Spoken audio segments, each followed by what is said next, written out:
Tell me, are you black business? I am black business. Do you support black businesses? Listen, I support black business because I am black business. Black Business Expo, one of the largest business showcases in the history of black business in the world. The world! Sign up today at www.blackbusinessexpousa.com or call 919-308-9090. I am black business. I am black business. From the moment I wake until the time I sleep, I am black business. I am black business. Are you black business? I am black business. Do you support black businesses? I support black business because I am black business. Black Business Expo, one of the largest business showcases in the history of Black America in North Carolina. Sign up today at www.blackbusinessexpousa.com or call 919-380-9090. I am black business. I am black business. From the moment I wake until the time I sleep, I am black business. I am black business. Are you black business? I am black business. Do you support black businesses? I support black business because I am black business. Black Business Expo, one of the largest business showcases in the history of Black America in North Carolina.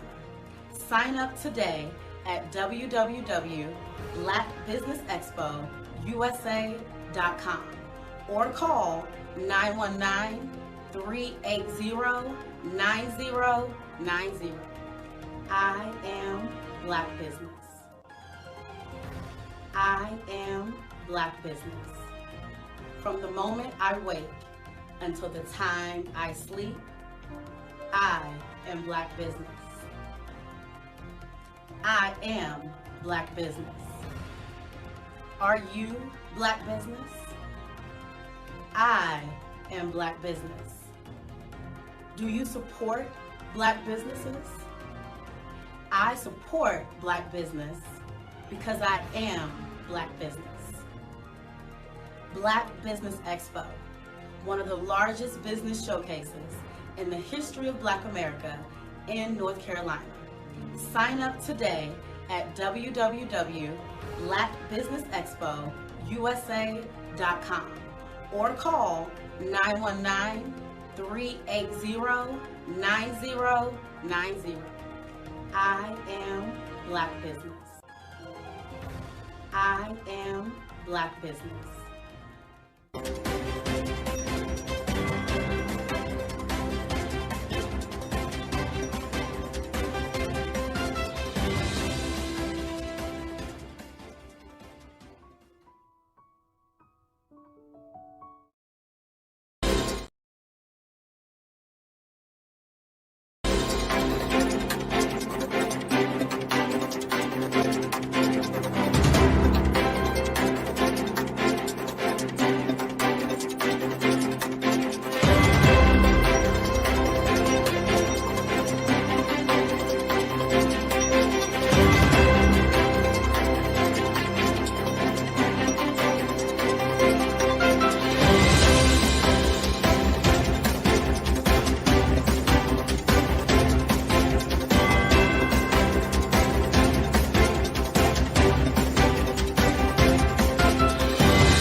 Dr. Eric Kelly III, and a host of phenomenal speakers from all around the globe for this 7-day virtual event that you don't want to miss. The mission of the Black Business Expo is to raise scholarship money from kids all the way from high school all the way from college. The Black Business Olympics is one of the largest Black business showcases in the world. It is an opportunity for businesses and companies to showcase their businesses globally. We are going to be giving away laptops up to $5,000 away to students. Again, I'm Olivia Appleberry, the founder of 2 Cents Finance and one of the speakers for the expo. I am so excited to see you there. For more info, go to www.blackbusinessexpousa.com or call 919-308-9090 and hope to see you there.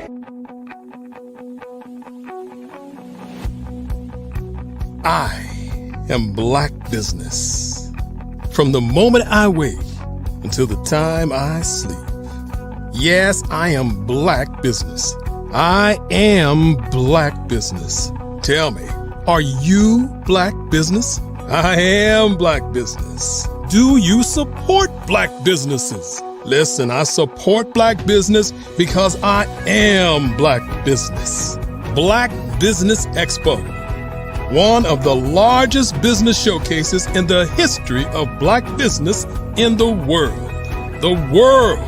Sign up today at www.blackbusinessexpousa.com or call 919-308-9090. I am Black business. I am Black business. From the moment I wake until the time I sleep, I am Black business. I am Black business. Are you Black business? I am Black business. Do you support Black businesses? I support Black business because I am Black business. Black Business Expo, one of the largest business showcases in the history of Black America in North Carolina. Sign up today at www.blackbusinessexpousa.com or call 919-380-9090. I am Black business. I am Black business. From the moment I wake until the time I sleep, I am Black business. I am Black business. Are you Black business? I am Black business. Do you support Black businesses? I support Black business because I am Black business. Black Business Expo, one of the largest business showcases in the history of Black America in North Carolina. Sign up today at www.blackbusinessexpousa.com or call 919-380-9090. I am Black business. I am Black business. From the moment I wake until the time I sleep, I am Black business. I am Black business. Are you Black business? I am Black business. Do you support Black businesses? I support Black business because I am. Artist to me is a creative expression of something from nothing. You know, it explodes onto the canvas, or it explodes on in my work. One of the things that I try to do more than anything is I try to just give the lines and the movements and emotions and expressions into to what I do. Art really means to me a chance to express how I feel deep down deep down inside. Most of my art begins as a thought that I might have, you know, whether it's sports, whether it's history, whether it's a woman or a man. It pretty much starts as an idea of thought before I get into the actual image of what I'm going to draw. I do a lot of historical pieces. I was a history minor in college, and I love to do history pieces. And a lot of times I'm thinking about history, and then I try to make that history impact you as you look at it. That's one of the reasons I do pictures so large. People ask me, why do I do the pictures so big? And I tell them, I want the piece to impact them as they're looking at it, to kind of dominate them, dominate their space. And most of my pieces I try to do off page. I don't try to do anything that's going to be in those four corners or in a square. And I want your imagination to be a part of the piece that you're looking at.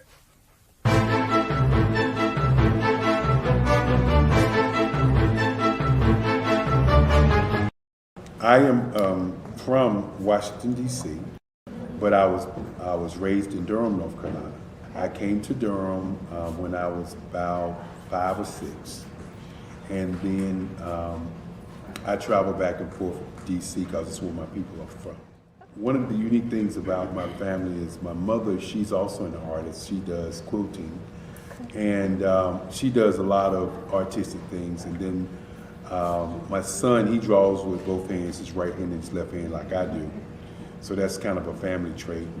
And then my other son, he's a videographer, and my daughter, she works, she's a regional vice president for Sunglasses. When you start out drawing and sketching, you want to continue to explore, you know, each avenue. I do pastels, I do pen and ink, I do painting, I do acrylics. I haven't done oils yet, but I try to do all facets of art. What I say to a lot of times to people is, you know, you can't put yourself in a box when you're an artist. You have to explore. And over the course of my life, I've tried to explore different mediums. I also do sculpture as well.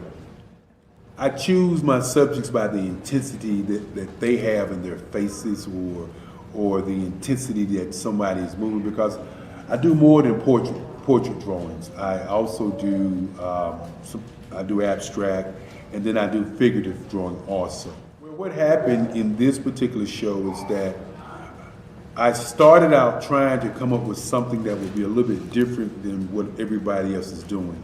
So I was working on a Barack Obama show, and they wanted me to do some paintings of Barack. And so what I did was, because of the deadlines, I kind of did it kind of fast. And then I realized when I was doing it fast, I enjoyed it. And so then I started doing other pieces the same way, and I started to enjoy those pieces also. And so I came up with this particular style, and it's a style of lines and colors. And what's interesting is that when I was in college, I did a show called Lines, Colors, and I talked about the boldness of the blacks, the hotness of the whites, and this is how this has come about, you know, later on in my life. And the colors comes from a lot of the entertainers that I work with, where they wear different colors. They don't wear, you know, your plain reds or your whites. They wear different colors, and so that's also another piece of what's giving me the colors. The subtitle of this show is Faces That Speak Life. That's real critical. Faces that speak life. Each one of these pieces is a life source and a life energy that's being put on display for people that are looking at it. You know, I always say in terms of my art, it's not important that I draw them. It's important what you get out of what I draw. You know, I don't try to just draw it because you like it. People wanted me to do prints. I didn't do prints. You know, people asked me to do different people, but the people that I choose are people that make a difference in the lives of people in the world. So the human landscape idea was, again, as I say, the lines represent your emotions. It represents your ideas, and it represents your journey as a human being. And that's why you get the different pieces and the different looks.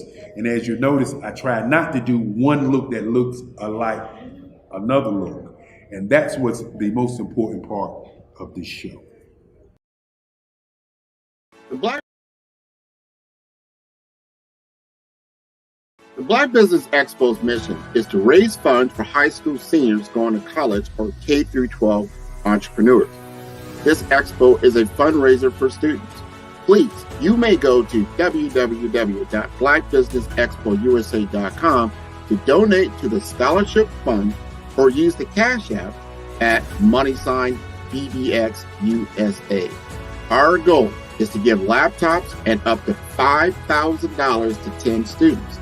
Students can register online at www.blackbusinessexpousa.com. Every dollar counts. Please donate to the Black Business Expo USA Scholarship Fund.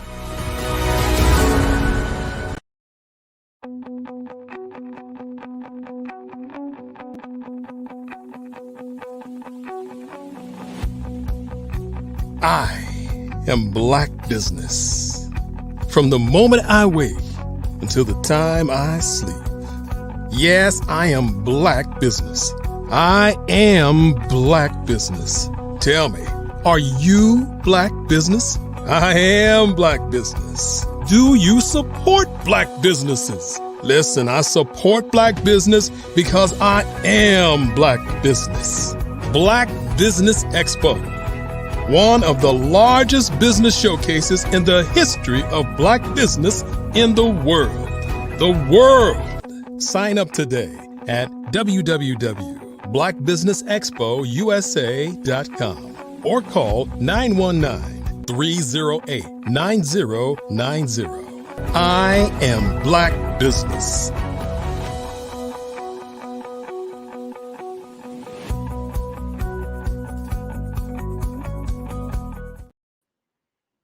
Hello, everyone. Good afternoon, business owners, entrepreneurs, thought leaders, and corporations. Welcome to the Black Business Network. My name is Grant McGaw, CEO of 5-Star BDM, and I am your business moderator for this evening on the Black Business Network. The Black Business Network is a 24-hour business network showcasing Black businesses, business owners, entrepreneurs, and thought leaders worldwide. We have speakers from North Carolina, London, Singapore, Africa, Japan, and cities all over the United States. The Black Business Network is a global community sharing its business knowledge to empower, inspire, and educate businesses about business. Our next speaker is Crystal Gomez, the esteemed owner and CEO of Crystal Gomez and Associates, a cutting-edge technology coaching firm.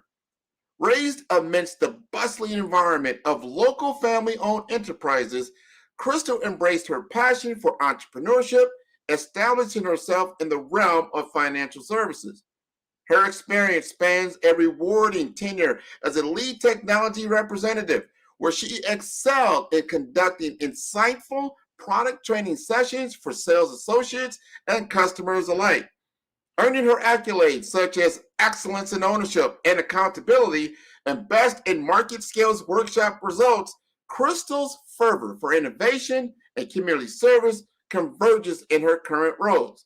She is a pivotal leader at Network and Action Global Partners, an organization dedicated to fostering business development and professional networking on a global scale. Furthermore, she holds a pivotal role as a member coordinator at Safe Diversity Communities. Here is Crystal. Can she join us now? Is she here? Crystal. Hi, how are you? Good. Wonderful, wonderful. I'm glad you are here. I'm glad as well. Thank you for that wonderful introduction. I'd like to meet her. I like to meet her. I'm meeting her right now. This is wonderful. You've done a beautiful job in your life. I'm going to get out of your way because we cannot wait to hear what you're going to share with us on the Black Business Network. Genius is coming, and I'll see you on the other side. Thank you. Well, good afternoon, everyone. I'm excited to discuss technology with you. I love technology, but let me let you in on a secret. I didn't always love technology. I kind of thought it was a four-letter word. Like some people may also feel that it's a four-letter word. But it is not only for the young or those that like it. I've learned to like it. I didn't always like it. And it's because it affects our everyday lives. It affects our access to healthcare, our access to education, job opportunities, and social inclusion. Let's briefly talk about a history of technology during my lifetime, that is. So, when I was born, the telephone was on the wall, right? It had like a 50-foot cord. You could probably take it to your neighbor's house, out the back door, around the back. But it was attached to the wall. And there were CB radios and walkie talkies, which gave way to the modern day, eventually a cordless phone. So we no longer had to be next to the wall or attached to the wall. Then came mainframe computers. Computers took up a whole room, had their own air conditioning system, and were not affordable. And then they became smaller, laptop computers, but they still only had basic functionality, little more than a typewriter. They called it a word processor, and you could play games on them. So that's what I liked about it. I was able to play games. I was able to type a paper in high school instead of using, whiteout or those little films that you stuck in the typewriter. I could correct my mistakes easily. It affected the entertainment industry. We went from records to 8-track tapes to cassette tapes with the Walkman, right? The big boom box in the 80s. And then it got small again. iPods and different MP4 players. And then the internet came into play. And we got cellular phones. So those started out huge as well, the phone in a bag. Then it was a smaller phone with a huge cord. And then it became small and you could open it. And then came the smartphone. So the smartphone allowed you to access this internet on your phone.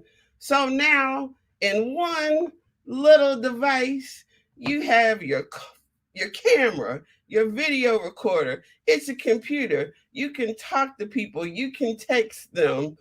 Wow, how our technology has advanced. So it affects our everyday lives. It affects our access to healthcare. We need it to be affordable. But most of all, we need to embrace it and have these basic skills. Don't fear the technology. The technology is your friend, because whether or not you want to be involved with technology, the world is constantly evolving and moving. So it's important that you develop the skills, if you don't have them, to be able to have the basic functionality. We learned this during our recent COVID shutdown, when our world became, our paper money became paperless. Our world became paperless. Our money was digitized.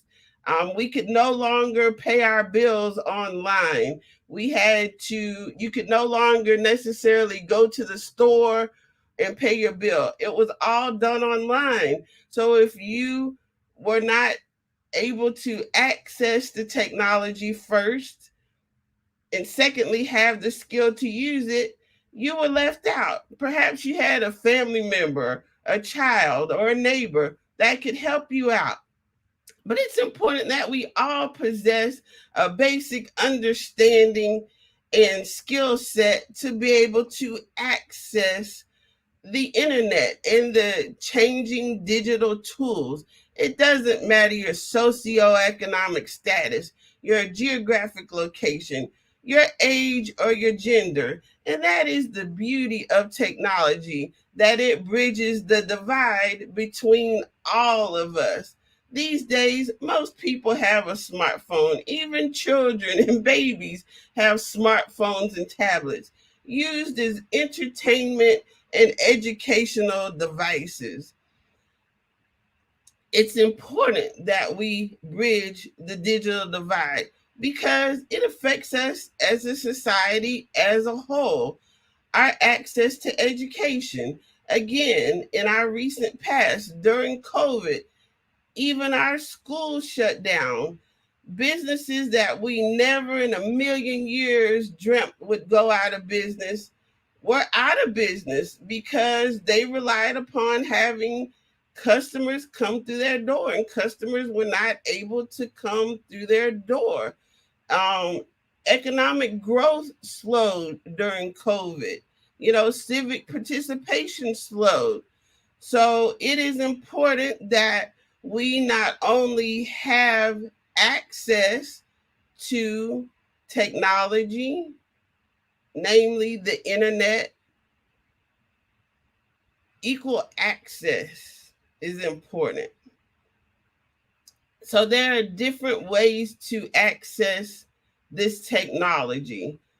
For education, the schools oftentimes provide the children with the digital device, also access to the internet.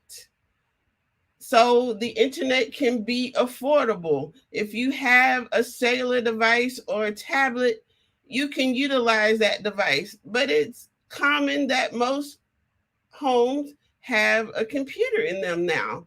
So with the computer works a little bit different from your mobile device or smartphone, and the computer tends to be easier to utilize simply because it's larger and it is meant for many apps.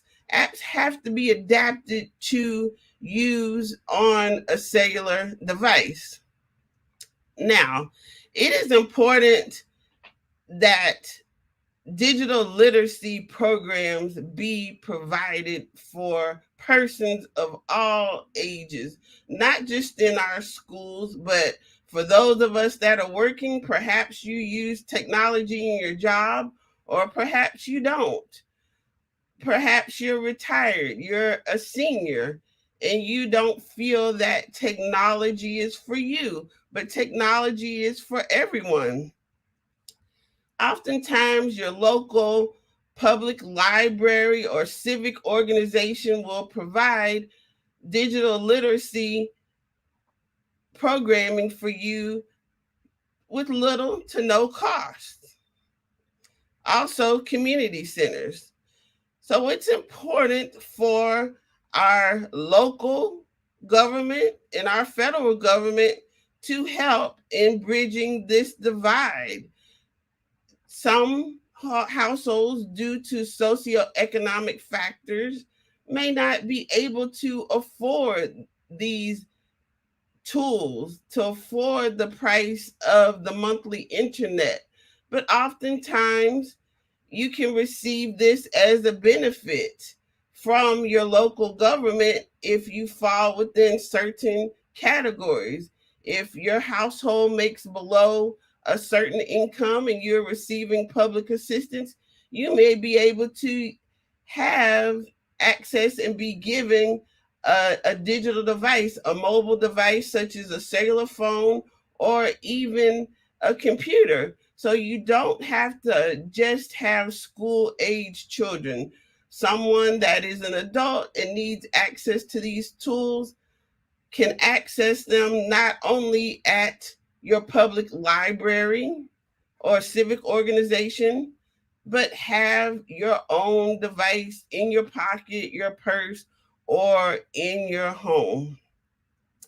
Now, it's important that especially marginalized groups and those in rural areas have access to digital devices and tools, because this is what bridges the gap no matter where we are, to be able to communicate.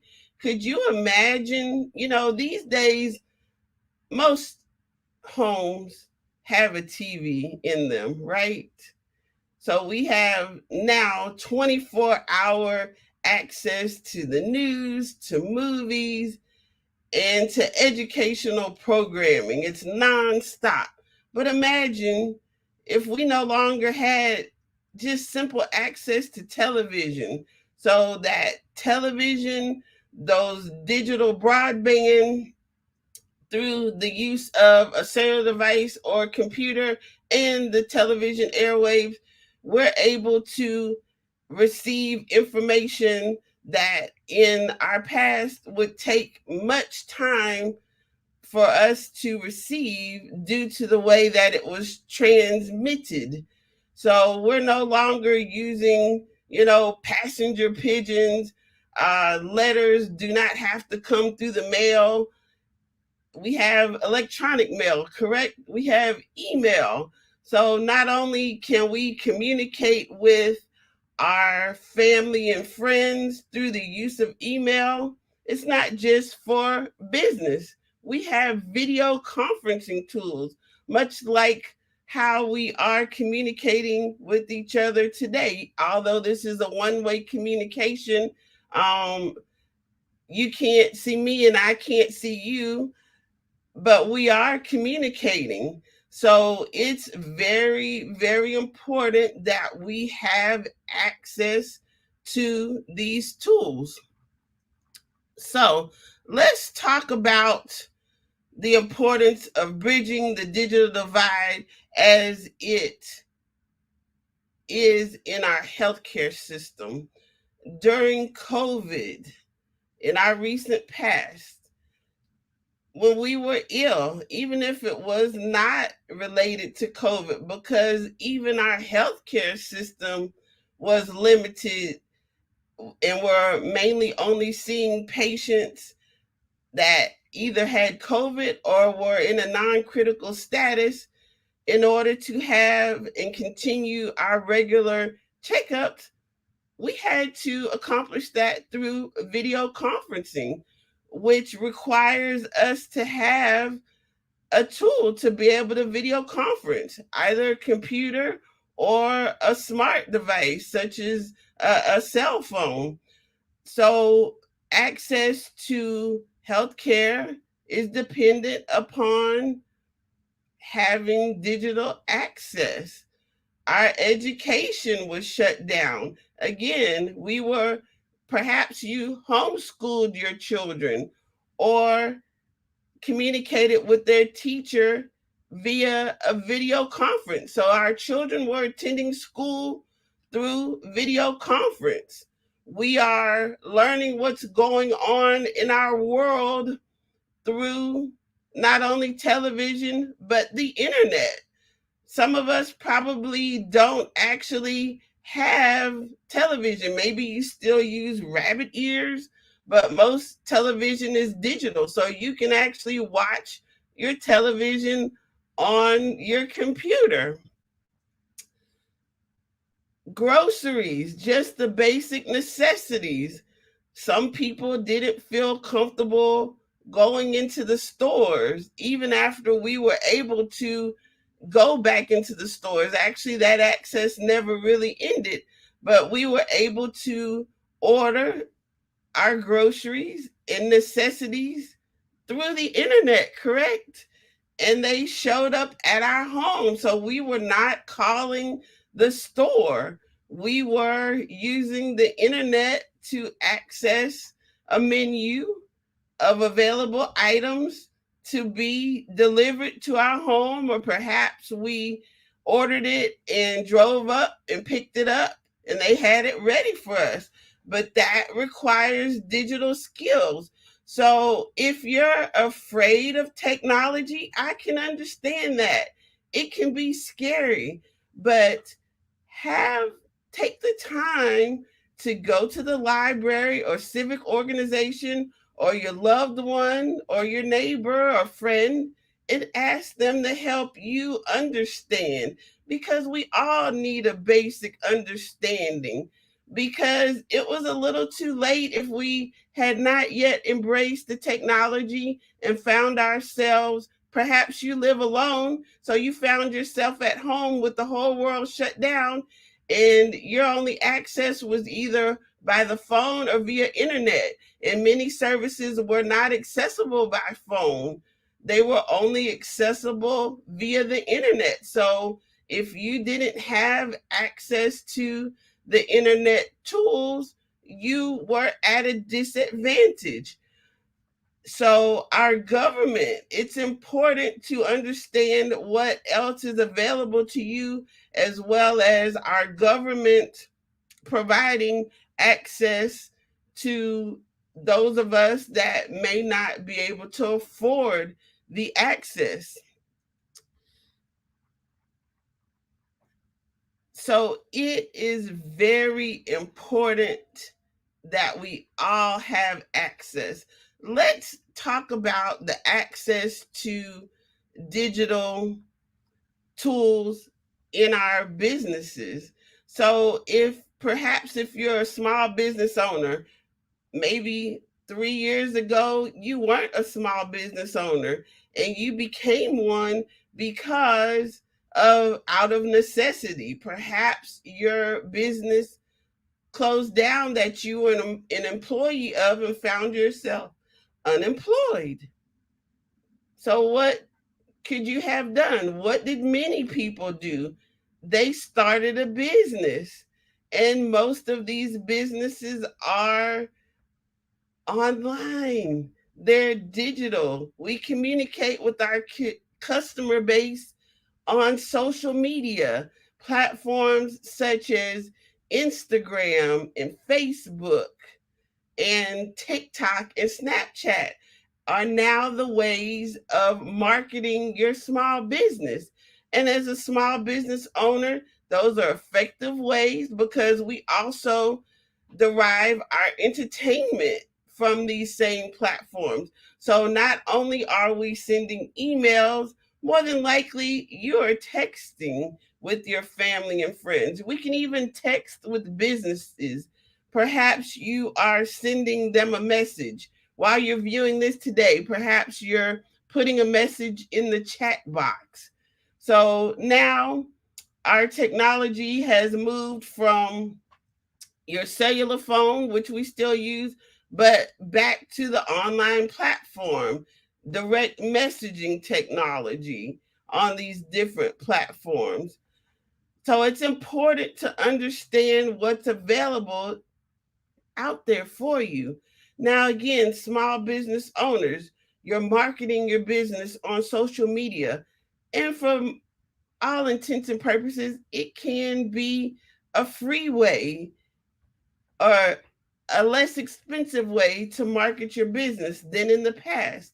In the past, businesses had to purchase expensive ads that may not have reached their target market or reached their clients at the speed with which social media and digital media reach your intended customer. It can be easily edited. It's incredible where our world has gone since and come to since I was born. Think of our parents and our grandparents in the past 100 years, just how much technology continues to evolve. So I encourage you to embrace it. It's not going anywhere. Don't be fearful. Take a deep breath.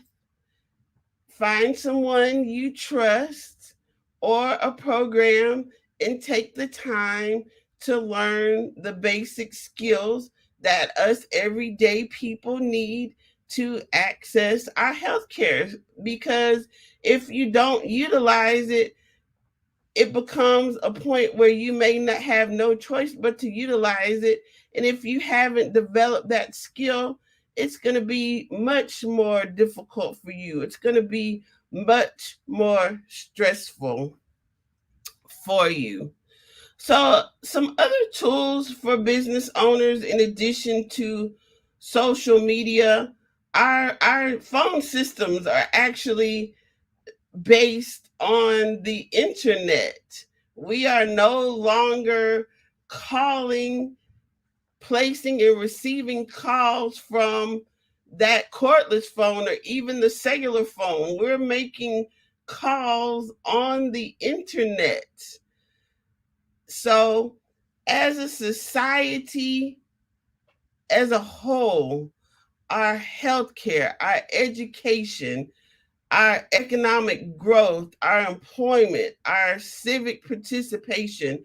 Perhaps you live in a community that has a homeowners association. They may have monthly meetings in person. They may have monthly meetings over video conferencing, over tools such as Zoom or Teams. Have you been to their office? Perhaps they're digitally based and there is no office, and you need to communicate with them via email. I failed to mention a fax machine earlier. So faxes came and went with the internet becoming more advanced from those big machines that took up a room and needed its own air conditioning system down to a laptop. So we have to keep up with the times. What do they call it? FOMO, fear of missing out. Perhaps you think of yourself as old school.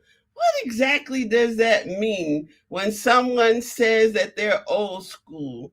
To me, I feel that means, and they will actually tell you, instead of using a computer, I prefer pen and paper. So perhaps in your business, as a small business owner, you have not digitized your calendar. So you're still using a paper-based planner or a Rolodex or a paper-based contact system, such as an address book instead of a digital address book. It's important to be able to keep up with the technology, and you can access so much more information by utilizing these tools. So old school, I remember a gentleman I used to work with, and I called him 8-track. He was old school and he loved his music from that era when the 8-tracks were there. And it's fine. There's nothing wrong with being old school, but it's also important that you embrace and develop your skills with this new technology that needs to divide all aspects of our life. Participate in government conversations around providing this access in marginalized communities, because this is what brings us together. No matter your age, your socioeconomic background, your geographic location, access to digital technology can make all the difference. Perhaps you're in a rural community. There are places in the world that are only accessible by boat or airplane. What if you have a medical emergency? Due to the advent of digital technology, they're able to not only call a doctor, but video conference a doctor, and the doctor or nurse or medical professional can see what is actually happening. Maybe you have a cut and they can see it. So by seeing it, they can give you the correct way to treat yourself. If you live alone, technology is important. You've seen those commercials, help, I've fallen and I can't get up. You have a button that's wireless that you can wear on your person and push that button if you cannot get up to the phone. So even if you have a cordless phone, if you put that phone down across the room and you fall, you have that pendant in your pocket or on your necklace, on your person, you push it and help arrives. So technology is your friend. I'm just so excited to be here and present to you. I wish I was able to directly address any questions that this important topic may have brought up for you today. Let's talk more about job opportunities and social inclusion.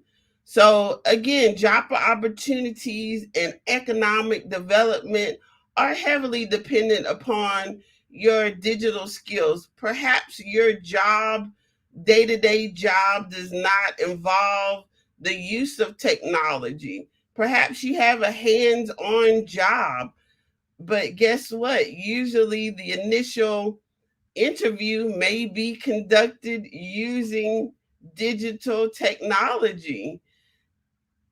So it's important that everyone have access to the tools and not be afraid to use them. Societal inclusion, we can access town hall meetings, we can be involved in our local government. Oftentimes, their meetings are accessible by video conferencing.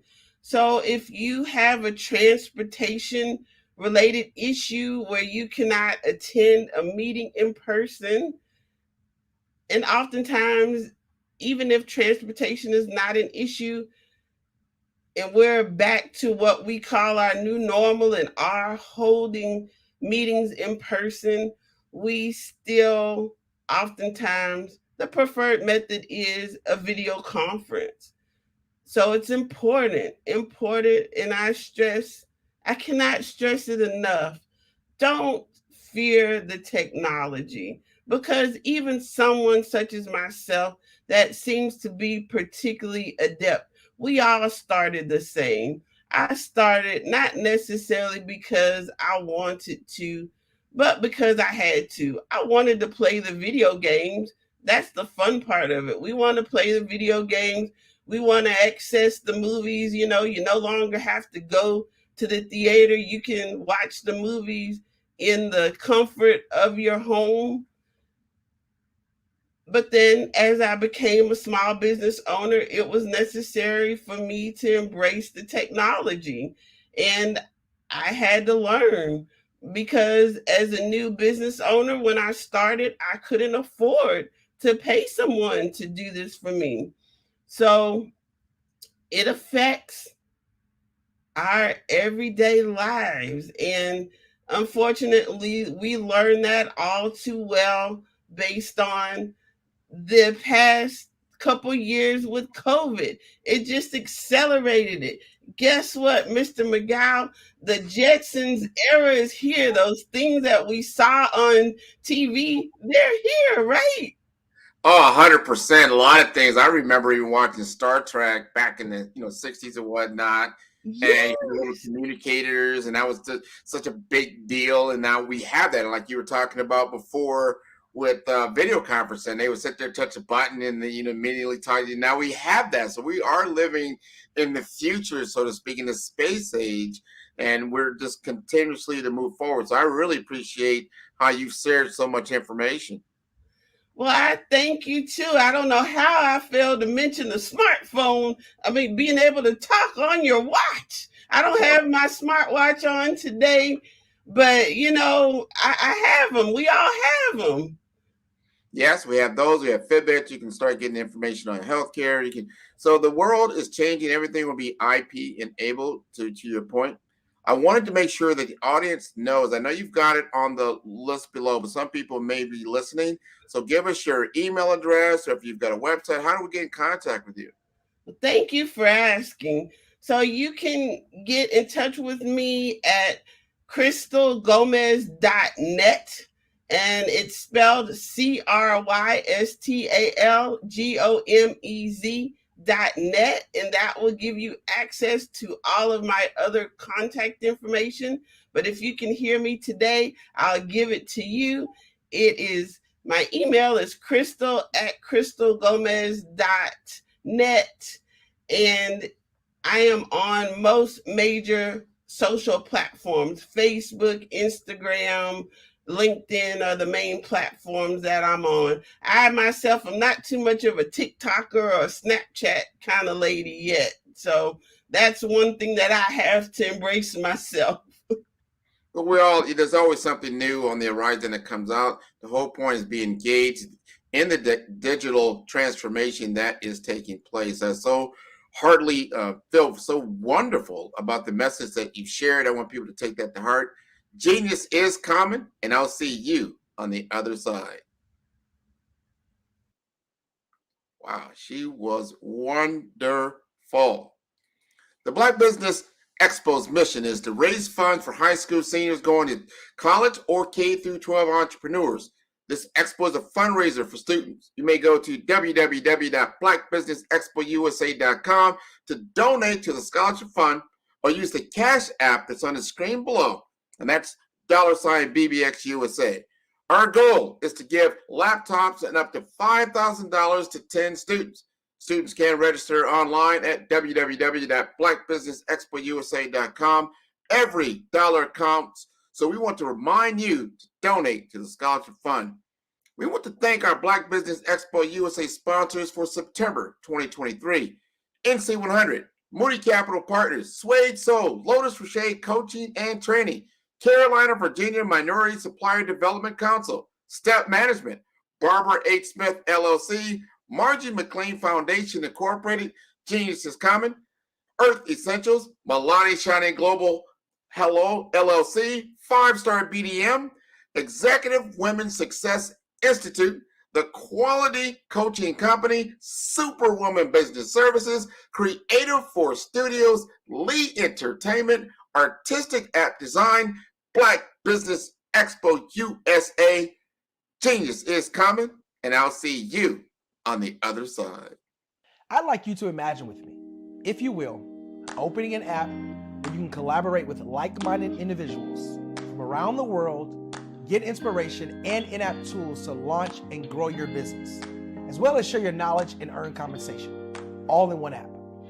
Well, the name of that app is Truso, short for Truly Social. Hi, I'm Matthew Newman, the founder and CEO of Truso. A new concept in social media, Truso is designed from the ground up to be a platform that's both social and empowering for all its users. How exactly do we do that? I'm glad you asked. First, Truso brings the world together via video. Psychologists assert that video provides a significantly more effective connection than audio only. When you enter a community on Truso, you're face to face. Second, on Truso, you don't have to have 1 million followers to monetize. Our business model allows all hosts and moderators to monetize, no matter the size of your following, by 1, producing fee-based content, and 2, inviting others to join the platform as subscribers. Even more, Truso has an in-app resource library with over 100 free resources, forms, and documents to help you build your brand and grow your business.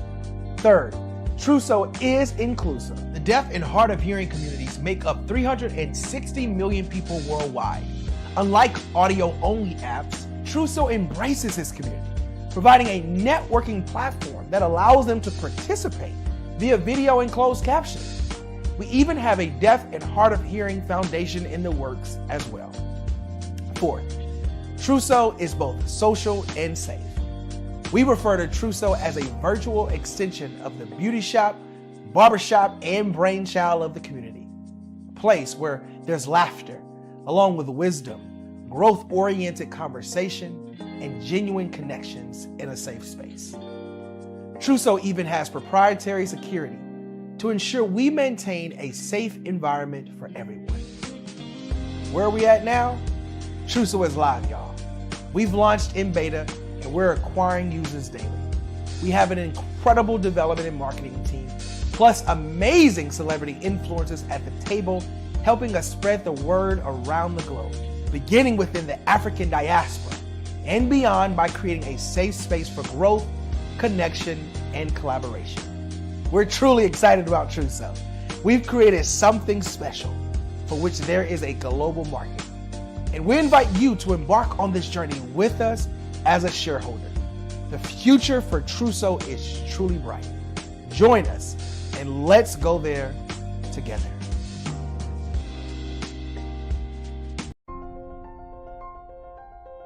What if you could build your own city? A place where every child can find nurturing people to help them achieve their full potential. A place where every adult can access job training support. Where health education is abundant. Where social justice ruled the land. A place without limitations. Welcome. You have arrived at STEM City, USA. It is what every city should be. A safe and trusted community where you find people and resources to help you become everything you are and beyond. STEM City is unlike anything you have ever experienced. It is a digital twin of the world around you, only better. STEM City is about energy and soul renewal. It is more than a digital world. You can almost feel the power of live cultural events, music, and theater. STEM City promises a better future for children with caring mentors and hands-on activities with dedicated tutors to support our youth.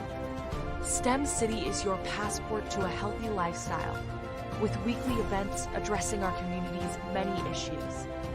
STEM City is your financial well-being with helpful information on wealth management, career advancement, job training, and so much more.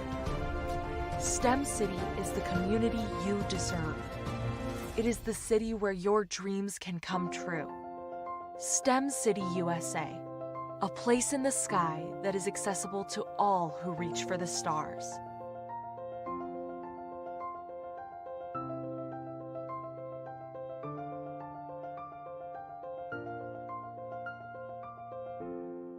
Are you a forward-thinking entrepreneur or business owner?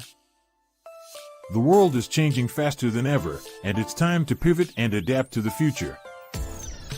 Hello LLC is here to help you do just that. Hello stands for helping enterprises leverage leading-edge optimizations. Our innovative solutions can streamline operations, reduce overhead costs, and give you a competitive edge in a market projected to reach $5 trillion by 2030. By pivoting to the metaverse, businesses can tap into a rapidly growing market that is projected to be a significant part of daily life for 25% of Americans by 2026. As a full digital metaverse agency, the Hello LLC can help you create custom solutions to streamline operations, increase productivity, reduce costs, and drive brand recognition. Why should you pivot to the metaverse with the Hello LLC? By leveraging cutting-edge technology, you can provide immersive experiences for your customers, expand your global reach, and unlock new revenue streams. Contact us today to make the pivot.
Dr. Eric Kelly III, and a host of phenomenal speakers from all around the globe for this 7-day virtual event that you don't want to miss. The mission of the Black Business Expo is to raise scholarship money from kids all the way from high school, all the way from college. The Black Business Olympics is one of the largest Black business showcases in the world. It is an opportunity for businesses and companies to showcase their businesses globally.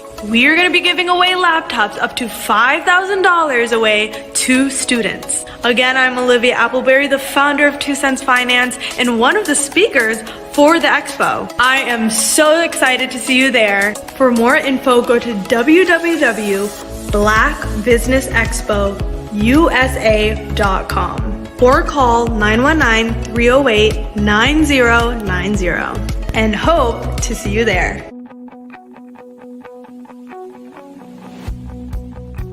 I am Black business. From the moment I wake until the time I sleep. Yes, I am Black business. I am Black business. Tell me, are you Black business? I am Black business. Do you support Black businesses? Listen, I support Black business because I am Black business. Black Business Expo, one of the largest business showcases in the history of Black business in the world. The world! Sign up today at www.blackbusinessexpousa.com or call 919-308-9090. I am Black business. I am Black business. From the moment I wake until the time I sleep, I am Black business. I am Black business. Are you Black business? I am Black business. Do you support Black businesses? I support Black business because I am Black business. Black Business Expo, one of the largest business showcases in the history of Black America in North Carolina. Sign up today at www.blackbusinessexpousa.com or call 919-380-9090. I am Black business. I am Black business. From the moment I wake until the time I sleep, I am Black business. I am Black business. Are you Black business? I am Black business. Do you support Black businesses? I support Black business because I am Black business. Black Business Expo, one of the largest business showcases in the history of Black America in North Carolina. Sign up today at www.blackbusinessexpousa.com or call 919-380-9090. I am Black business. I am Black business. From the moment I wake until the time I sleep, I am Black business. I am Black business. Are you Black business? I am Black business. Do you support Black businesses? I support Black business because I am Black business. Black Business Expo, one of the largest business showcases in the history of Black America in North Carolina. Sign up today at www.blackbusinessexpousa.com or call 919-380-9090. I am Black business. I am Black business.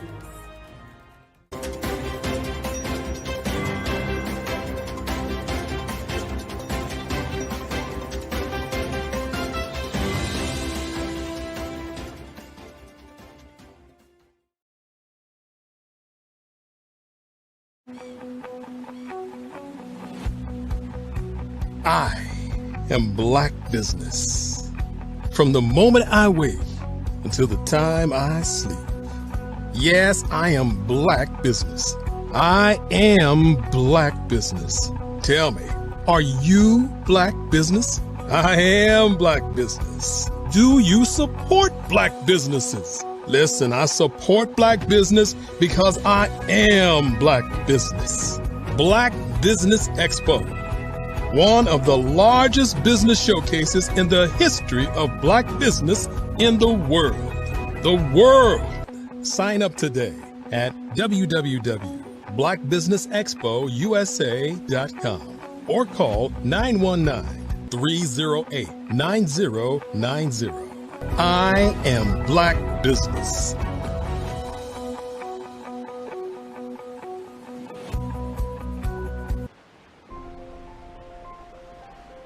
What if you could build your own city? A place where every child can find nurturing people to help them achieve their full potential. A place where every adult can access job training support, where health education is abundant, where social justice ruled the land. A place without limitations. Welcome. You have arrived at STEM City, USA. It is what every city should be.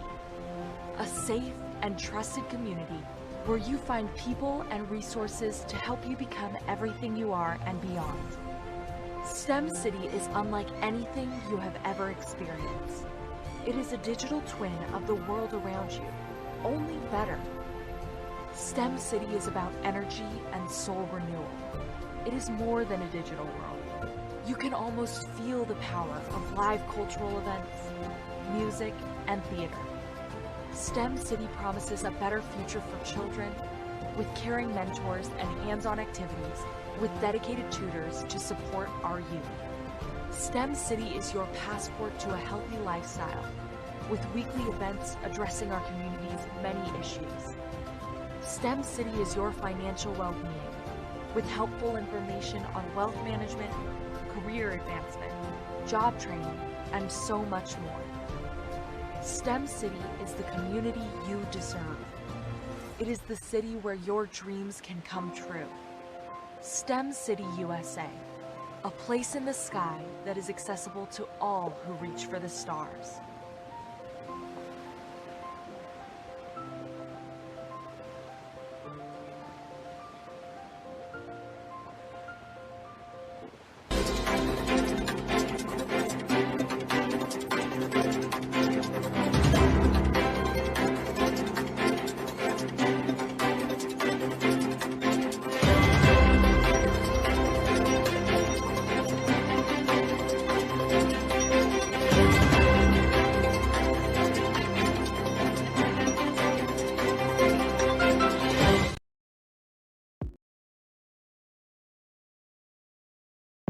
The Black Business Network and Black Business Olympics are essential platforms for Black business owners globally. They provide the tools and support you need to succeed in today's competitive marketplace. Join us today as we collaborate together with businesses from around the world to support our children, students, and young future entrepreneurs, Black businesses and corporations. We raise funds for students going to college and young entrepreneurs who are aspiring to be business owners, and we invite you to be a contributor today. Visit the website www.blackbusinessexpousa.com to connect with and learn more about how the Black Business Network and Black Business Olympics can help you not only share your amazing business story to businesses, but also serve future generations. Hello, my name is David Jones, CEO and co-founder of the Hello LLC, where we help businesses build a culture, brand an experience, and leverage technology to pivot into Web3. Join the Black Business Network streaming live into Roku, Metaverse, STEM City, Black Multiverse Enterprises, Hulu, YouTube, iHeartRadio, Apple, Facebook, LinkedIn, Spotify, Twitch, and Google Podcasts. Tune in, turn on, and let's thrive.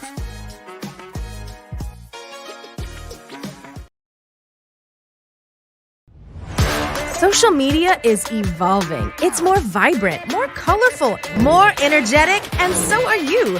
It's not just photos anymore. It's video, it's audio, it's subscriptions. And now there's Fanbase, a new monetized social network. Fanbase delivers the complete native app experience with full content monetization for every user. No algorithms that shadow ban your engagement or growth, and no ads. Follow anyone for free and subscribe directly to your favorite creators for $4.99 a month. Plus, show some love by tipping on any post. Also, make a Fanbase page and monetize your content the same way. Finally, connect with your followers by posting the amazing content you already create. And now, get paid for it. It's time to energize and monetize, because everyone's a fan of something and everyone has a fan base.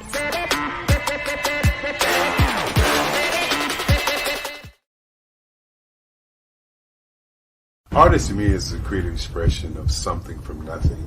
You know, it explodes onto the canvas, or it explodes on in my work. One of the things that I try to do more than anything is I try to just give the lines and the movements and emotions and expressions into what I do. Art really means to me a chance to express how I feel deep down inside. Most of my art begins as a thought that I might have, you know, whether it's sports, whether it's history, whether it's a woman or a man. It pretty much starts as an idea of thought before I get into the actual image of what I'm going to draw. I do a lot of historical pieces. I was a history minor in college, and I love to do history pieces. And a lot of times I'm thinking about history, and then I try to make that history impact you as you look at it. That's one of the reasons I do pictures so large. You know, people ask me, why do I do the pictures so big? And I tell them, I want the piece to impact them as they're looking at it, to kind of dominate them, to dominate their space. And most of my pieces I try to do off page. I don't try to do anything that's going to be in those four corners or in a square. And I want your imagination to be a part of the piece that you're looking at.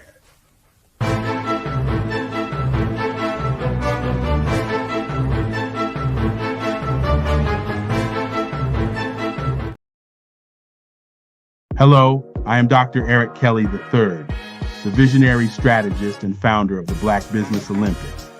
I invite you to showcase your Black-owned businesses on the Black Business Network global stage.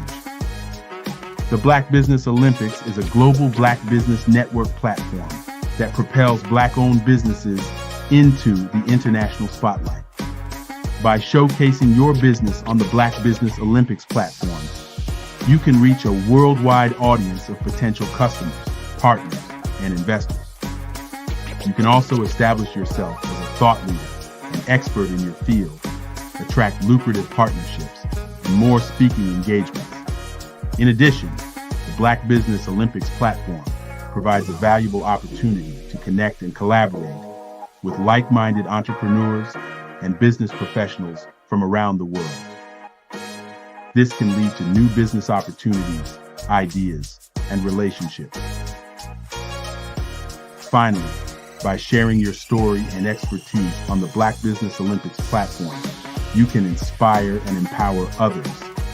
This is a powerful way to make a positive impact on the world and leave a lasting legacy. If you are a Black-owned business owner, I encourage you to seize the opportunity to showcase your business on the Black Business Olympics platform. It is a once-in-a-lifetime opportunity to make an indelible mark on the world.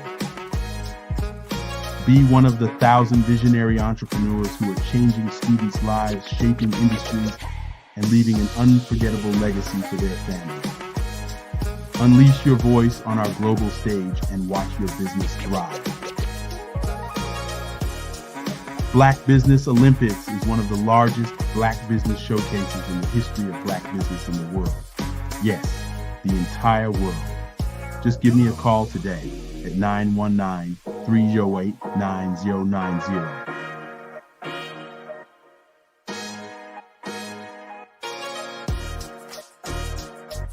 Are you a forward-thinking entrepreneur or business owner?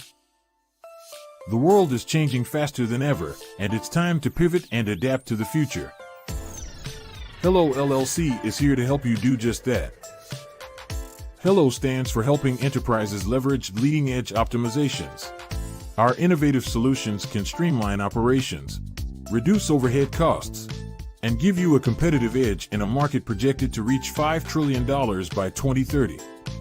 By pivoting to the metaverse, businesses can tap into a rapidly growing market that is projected to be a significant part of daily life for 25% of Americans by 2026. As a full digital metaverse agency, the Hello LLC can help you create custom solutions to streamline operations, increase productivity, reduce costs, and drive brand recognition. Why should you pivot to the metaverse with the Hello LLC? By leveraging cutting-edge technology, you can provide immersive experiences for your customers, expand your global reach, and unlock new revenue streams. Contact us today to make the pivot.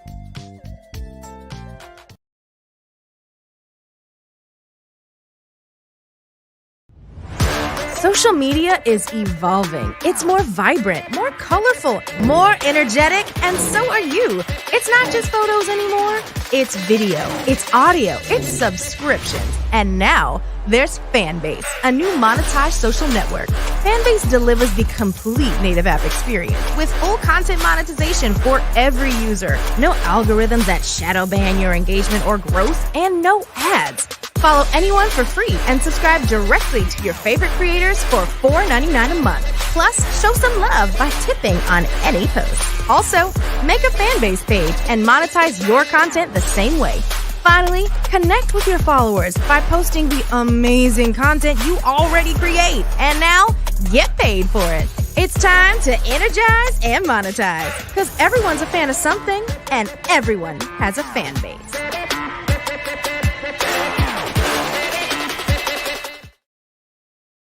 I'd like you to imagine with me, if you will, opening an app where you can collaborate with like-minded individuals from around the world, get inspiration and in-app tools to launch and grow your business, as well as share your knowledge and earn compensation, all in one app. Well, the name of that app is Truso, short for Truly Social. Hi, I'm Matthew Newman, the founder and CEO of Truso, a new concept in social media. Truso is designed from the ground up to be a platform that's both social and empowering for all its users. How exactly do we do that? I'm glad you asked. First, Truso brings the world together via video. Psychologists assert that video provides a significantly more effective connection than audio only. When you enter a community on Truso, you're face to face. Second, on Truso, you don't have to have 1 million followers to monetize. Our business model allows all hosts and moderators to monetize, no matter the size of your following, by 1, producing fee-based content, and 2, inviting others to join the platform as subscribers. Even more, Truso has an in-app resource library with over 100 free resources, forms, and documents to help you build your brand and grow your business. Third, Truso is inclusive. The deaf and hard of hearing communities make up 360 million people worldwide. Unlike audio-only apps, Truso embraces this community, providing a networking platform that allows them to participate via video and closed captions. We even have a deaf and hard of hearing foundation in the works as well. Fourth, Truso is both social and safe. We refer to Truso as a virtual extension of the beauty shop, barbershop, and brainchild of the community. A place where there's laughter, along with wisdom, growth-oriented conversation, and genuine connections in a safe space. Truso even has proprietary security to ensure we maintain a safe environment for everyone.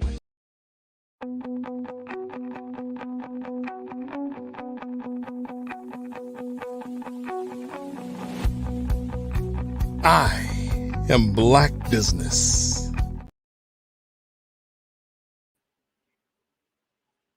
Hello, everybody. Welcome back. Good evening, business owners, entrepreneurs, thought leaders, and corporations. Welcome to the Black Business Network. My name is Grant McGaw. I am the CEO of 5-Star BDM. That's for Brand Development Masters. I am your business moderator for this evening on the Black Business Network.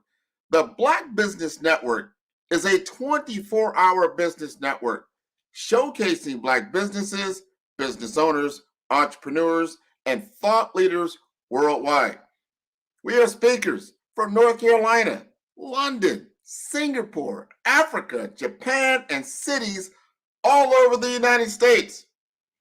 The Black Business Network is a global community sharing its business knowledge to empower, inspire, and educate businesses about business. Our next speaker is Dr. Alexis Portero-Weeks, a renowned data privacy advocate with a deep-rooted belief that every individual deserves sovereignty over their protected information. Dr. Portero-Weeks is a senior global data protection and cybersecurity risk leader, boasting over 2 decades of unparalleled experience in domains such as information technology, risk management, data protection, and audit and compliance, traversing diversified industries like retail, healthcare, finance, and local government, both in regulated and non-regulated sectors. A stalwart believer in the theory of reciprocity, Dr. Portero-Weeks is a fervent mentor and proactive contributor to learning and speaking endeavors, emphasizing data privacy, protection, and regulatory compliance governing consumer data management, processing, and disclosure. He currently enriches the realm of cybersecurity discourse as an associate research fellow and a member of the Cybersecurity and Information Privacy Policy Committee with the America's Institute for Cybersecurity Leadership. He has previously bestowed his leadership as the immediate past president of ISACA South Florida chapter and contributes his insights to several distinguished committees and associations, including the NACI Florida chapter, our ADDI, IAPP, and InfraGard. Let's welcome Dr. Portero-Weeks.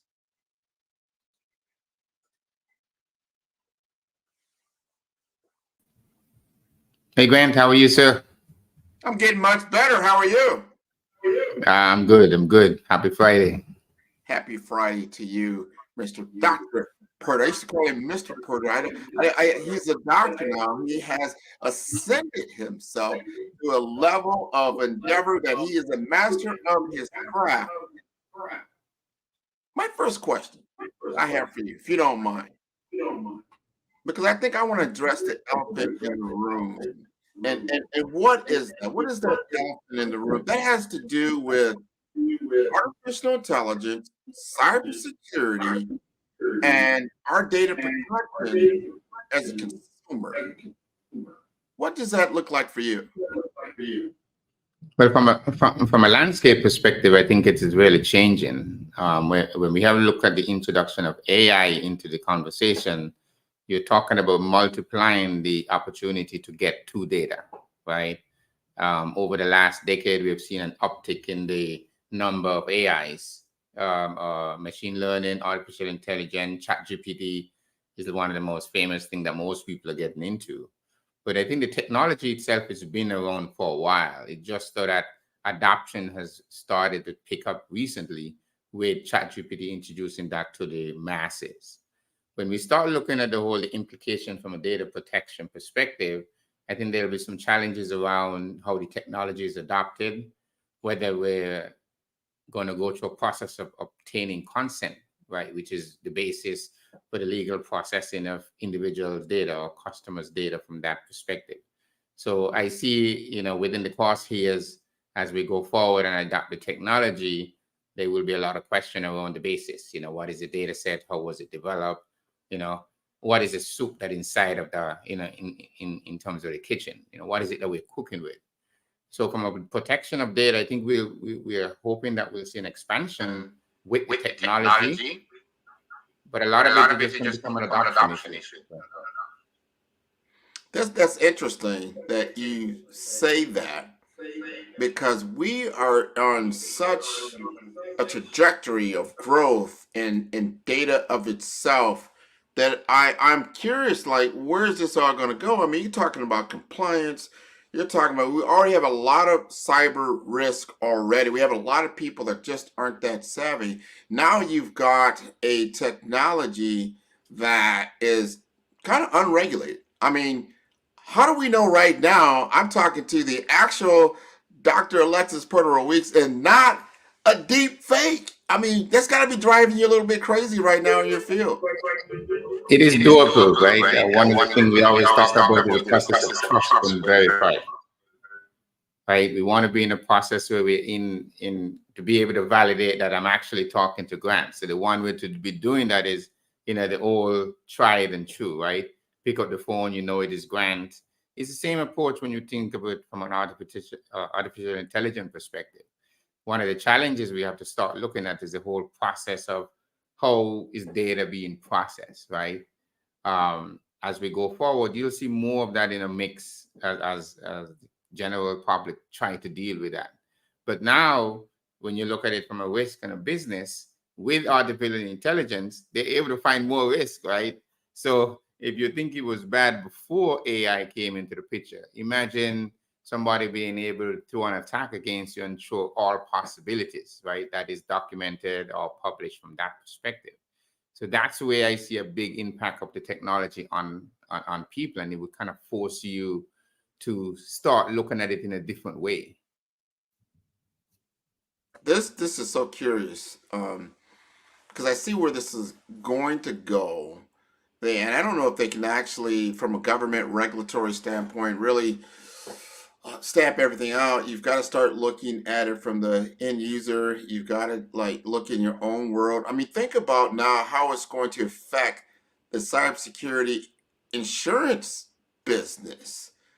I mean, that has got to be like a catch-22 on so many levels. Like you just say, hey, we can insert AI into your environment, come back to us. You've got all these possible risks. Did you or did you not mitigate all these risks, or you didn't? And if you did or you didn't, how's that going to affect your insurance premium up or down? I mean, have you had these discussions also? So yeah, we had some of those discussions.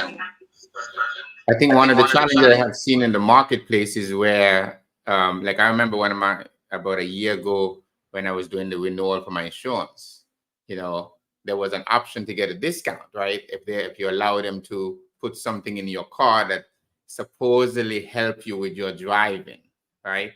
But just think about it. The freedom that you're giving up. I'm the type of guy, when I go to get my car serviced, I automatically assume they're downloading my data, right? Because you have to start thinking of it from that perspective, where even in the automobile now, there's implication of organizations sharing that information, right? So that's outside of your day-to-day sharing on social media. You got to be mindful of some of the providers, now a car, now electrify. So with the adoption of that technology, what you see is that now your car have an app, just like there's a phone system. You have your phone, all these different applications you're now running on your phone. You also have it in your car, right? You can hook up your car. You have CarPlay there, right? They're able to track geolocation, where you're looking, where you're going, where you've been from that indication. And that have nothing to do with the ability to tag your car, right? Getting a warrant to be able to track your device and the wiretapping from that perspective. But today, it's going to becoming more easier. Most people, you just connect the car. It's like you're going to rent it. Imagine if you get a rental car, you pop your phone in and your contacts get linked up to that, right? The advice is don't connect your phone to any car that you don't own. But if you think of it today, and that goes back to your question, if you consider the implication from a insurance provider receiving that rate, right? Imagine the ability for them to determine whether you are insurable, right? Just based on outside of the fact that they're already collaborating on information from the state. Like whenever you get an accident, all the lawyers call you, right? Obviously, somebody's sharing your information related to that event. But imagine if the insurance providers now being provided with that information, the ability to make real-time decision on whether I should insure a grant, whether your rate should be higher than it is now. Those are the considerations that you need to look at, because insurance providers, they've been using this technology for a while. Because when you go to buy insurance, your insurance is impacted by based on where you live, where your zip code, how many accidents, which state you're in. Right? So they're already using some of that information now to be able to put them in a position to have more information on customers beyond those information that was consented, right? So when you look at the whole implication of the regulation, one of the things that we face in tech today is that the industry takes a long time to catch up.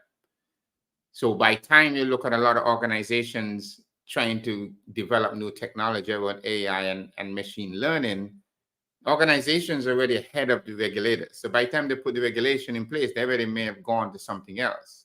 So Europe, for example, has been a great example of that, because they've been ahead of the game as it relates to attempting to regulate that. China has done the same thing, and many organizations in which data plays an integral part of the way it operates.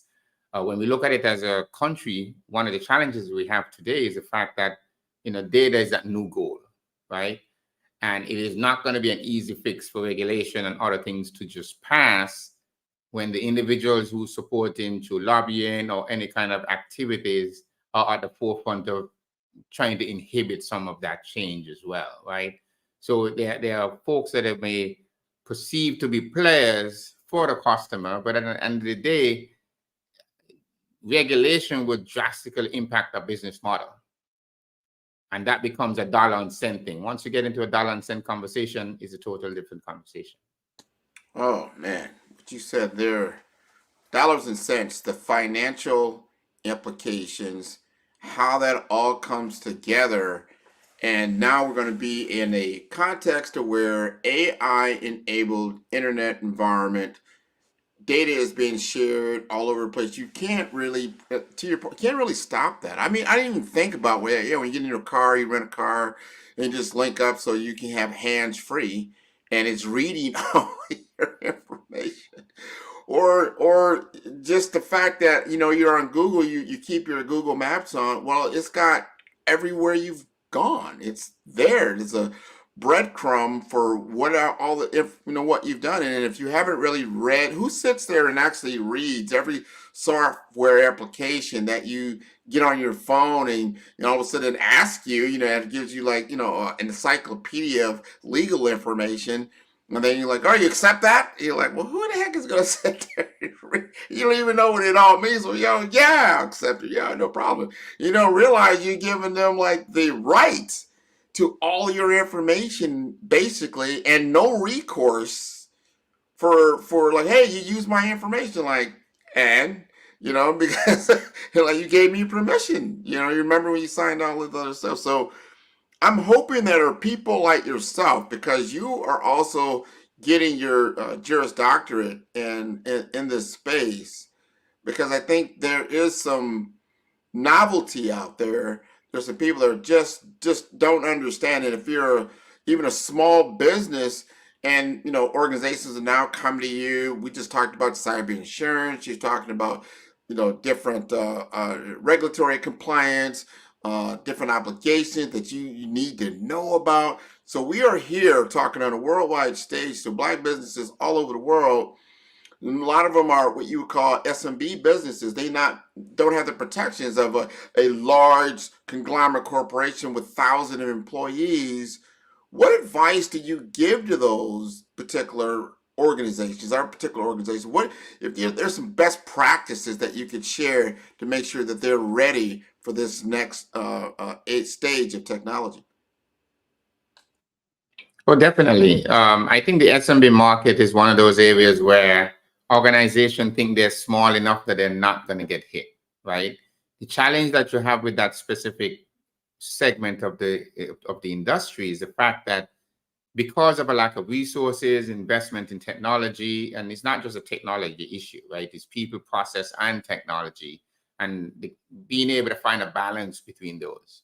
I think from an SMB perspective, one of the opportunities that they may need to look at is leveraging an organization that provides free resources, right?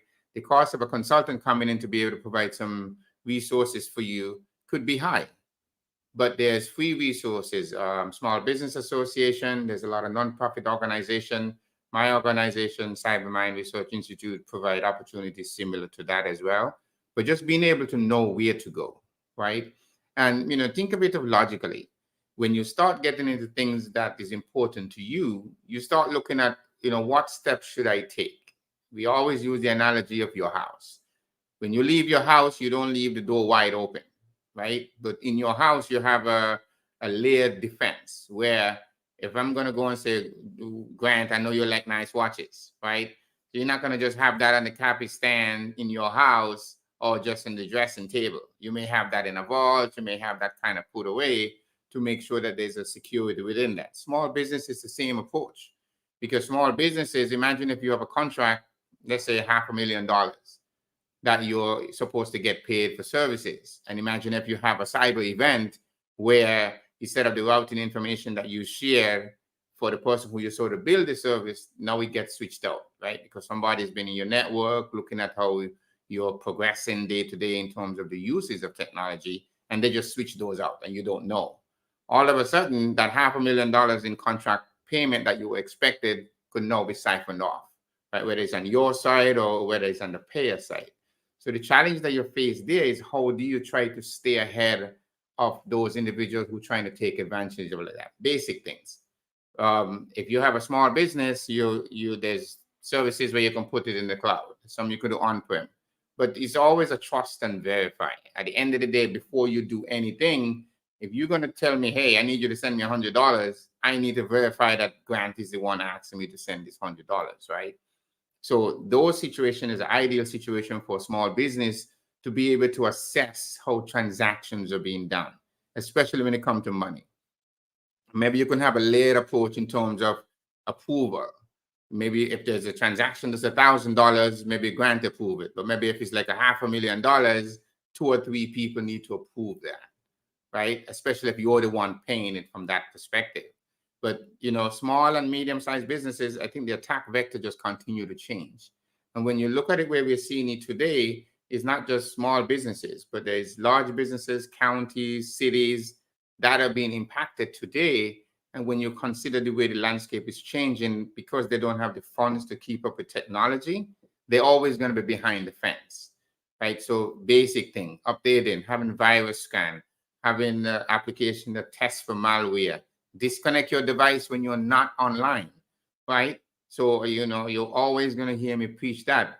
If you're not online at 2 or 3 o'clock, there's no reason why your device should be online, right? So being able to be mindful of some of those basic things, a lot of the events are related to hygiene, basic security hygienes that organizations or individuals are not following. And sometimes we get so comfortable with depending on technology that we don't do it ourselves, right? But when you get to the fact, if it's your money, I have a colleague of mine who was part of my research group. He always said, if you have my money, I trust you. The challenge is that just like a bank, you need to make sure that communication, you're communicating to the right person. Because with the technology today and AI, the ability, it's not a long time ago, everything is just a misspelled word. We've moved beyond that now, right? Because now you can get an AI, hack that AI or other type of solutions where they can go and create that ideal phishing thing. And they can go and spend time, and because individuals are putting way too much information online, they could know Grant is going to go to Jamaica next week, right? Because you've been on social talking about, hey, I'm going to be away. Now they know you're not at home.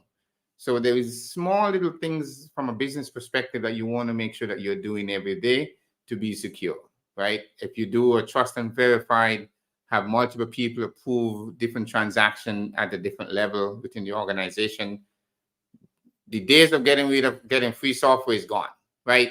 Pay for the services that you need to do, especially if you're running a business. It may cost you a little, but if you're not careful, it may cost you a lot later, right? So that free services, most organization is going to like a subscription base now. So the days of popping in a Windows device and then just sharing the key is over. Obviously, you can't really do those now. But if you're running your business, spend the time to invest in your technology, invest in your people, and make sure that you're doing awareness training all the time, right? Because you cannot invest $1 million in technology and not train the people who's using that technology, right? No matter how much you configure, sometimes it does come down to the person not clicking the link. As an advocate, one of the things that I always tell in organizations is that if you're waiting for the user to not click a link, you've already lost the game, because they will click that link, right? So you need to have solution in place that address the underlying clicking of that link to make sure that things are not introduced that you can't monitor. These are great tidbits of information that we truly need to understand. I want to understand more about Cyber Minds, your business that you started, and I also want you to talk about, and we've talked about this before, but we need to continue to talk about that. We need more people of color to be involved in understanding information technology and cybersecurity as a whole, and not be intimidated by it, to get involved, to kind of pull back the covers and really get down into this. It's very lucrative. I know a lot of people that are in cybersecurity. They get hefty salaries, definitely well over 6 figures, in the high 6 figures for what they do, because it's very, very important, and it's an open field. And I don't think you need like a lot, like 10 to 20-year experience. You can get your certifications and begin to have impact probably within a few years. So to help us understand more about CyberMind and how we can get more involved with the cyber security technology field. Perfect. So CyberMind grew out of an idea that a couple of my colleagues and I had during our doctoral program. So one of the things that it was an executive doctoral program in a university in South Florida, where we all bring our own skills, right? So there was executives, CEO, VPs, directors, and individuals that already had years of experience in the industry. So one of the things that we're trying to do is how do we twist that and now understand the research side of the business. So we formed CyberMind to be able to address that risk, because one of the things that we saw today is, like I said, you're not going to technology your way out of this solution, right? The biggest defense that an organization can have is awareness. And if you're not able to train your people and provide educational opportunities, it is going to be a challenge kind of meeting those trends, right? Because the adversary is spending a lot more time investing than you and I are, from that perspective. So from a CyberMind perspective, we have individuals that have multiple industry experience. We have CIO, we have CEO, we have PMO, we have executives, we have data protection, we have folks who's going back to law school like myself after getting a doctoral degree. And the whole focus behind the organization is just being able to help those organizations. There are many organizations who do not have the resources to be able to, bring in an executive in and have that conversation. But now the conversation is like, okay, how do you now go speak to the board?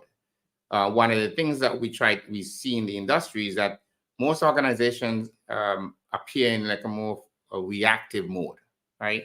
So you may have an incident at your organization, you've been trying for years to get funding, and as soon as you have a breach, all of a sudden you get $5 million, right, to invest and make the kind of change you wanted to do. As an organization, CyberMind is trying to change that mindset. An organization could be more reactive. I come out of the days of running business continuity, doing disaster recovery when Katrina was coming in for a multi-million-dollar organization or billion-dollar organization at the time, and always thinking of it from a risk perspective. When I come in, I want to know what is the way somebody can get in, and what is the way they can impact your data, and what is the implication of that to you as an organization. So the foundation of CyberMind is just that, right? To be able to kind of work with those organizations and create those awareness training programs and just talk about, the way of getting in. I think you kind of brushed on the topic of how you're going to get started. It's, not everybody in security and cyber is a hacker, right? One of the things we want to change that mindset is the fact that, you can be a salesperson and come into cyber because you can sell cyber solution, right? You can be a hacker, you can be an ethical hacker, you can be a developer, you can be a person who works in the help desk, right? A person who works in the help desk can be a great incident triager, right? So they can be a part of your the risk mitigation team where they'll be able to identify, because they're, okay, if a user is calling, what are some of the things that they should look for based on what is being said? And who's the first person who's going to get you if you're going to get an attack, right? Normally it's the help desk, because they may try to emulate the help desk. So, the whole purpose behind that is to be able to bring industry experience combined with the whole research focus, right?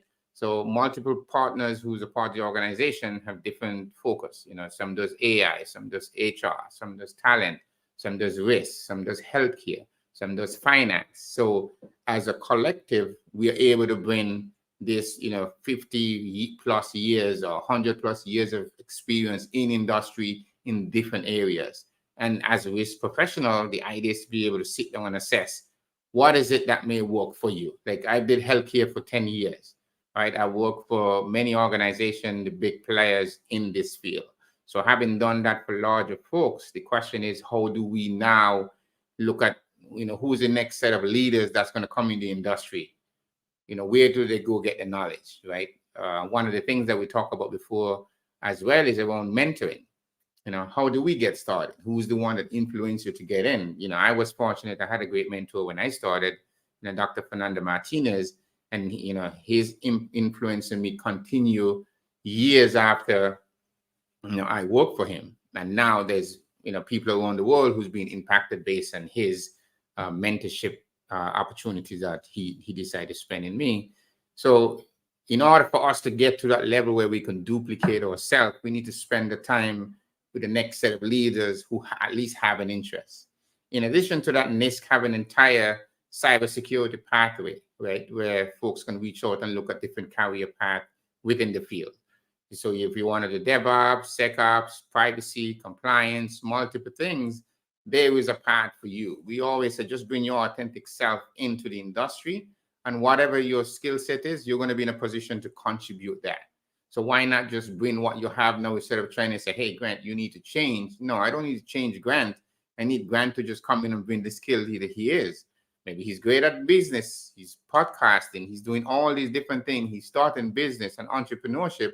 Imagine if you was to turn around and take that time to help that other small business not lose $500,000, right? So that's the whole basis behind it. Our goal is to change the mindset of the industry and try to combine from industry and the research side of it. Very good. Thank you for sharing that. And you are so right. Just bring your authentic self. Everybody has skill sets. They might not even realize that the knowledge that they have is someone else's gold, and it depends on how you utilize it and apply it. So good. I like the words mindset. Those two words are so big. Before you are told on the outside no, don't tell yourself no. Go out there and apply yourself and find people that are in the space like Dr. Alexis Pertero Weeks that are doing these things. Reach out to these people and you find out that there is a path forward for you. I want to talk about something because one of the biggest hacks that just happened, and people, I'm sure they're a little curious about, like, how can that happen? And you see this stuff on television, Ocean's 11. Everybody remembers Ocean 11, then Ocean 12 or 13. Like, it's not that easy to just go and hack a casino and then expect them to extract millions of dollars. However, this happened in Las Vegas. Not even in a couple of weeks back, where organization like MGM, there was some way that they got in, and they actually demonstrated by shutting down their casino. Like, well, you can either pay me or lose even more money on the slots. And this happened.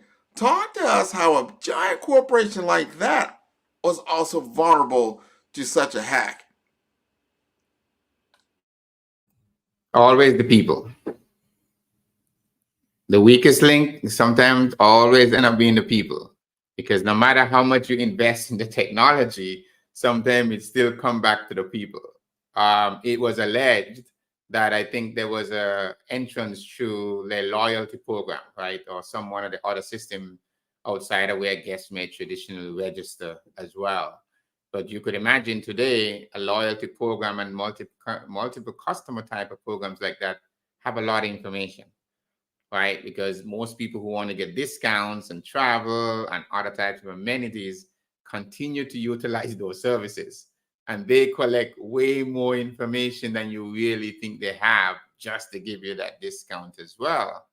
But I think, the idea that there's companies like that won't be impacted is astonishing.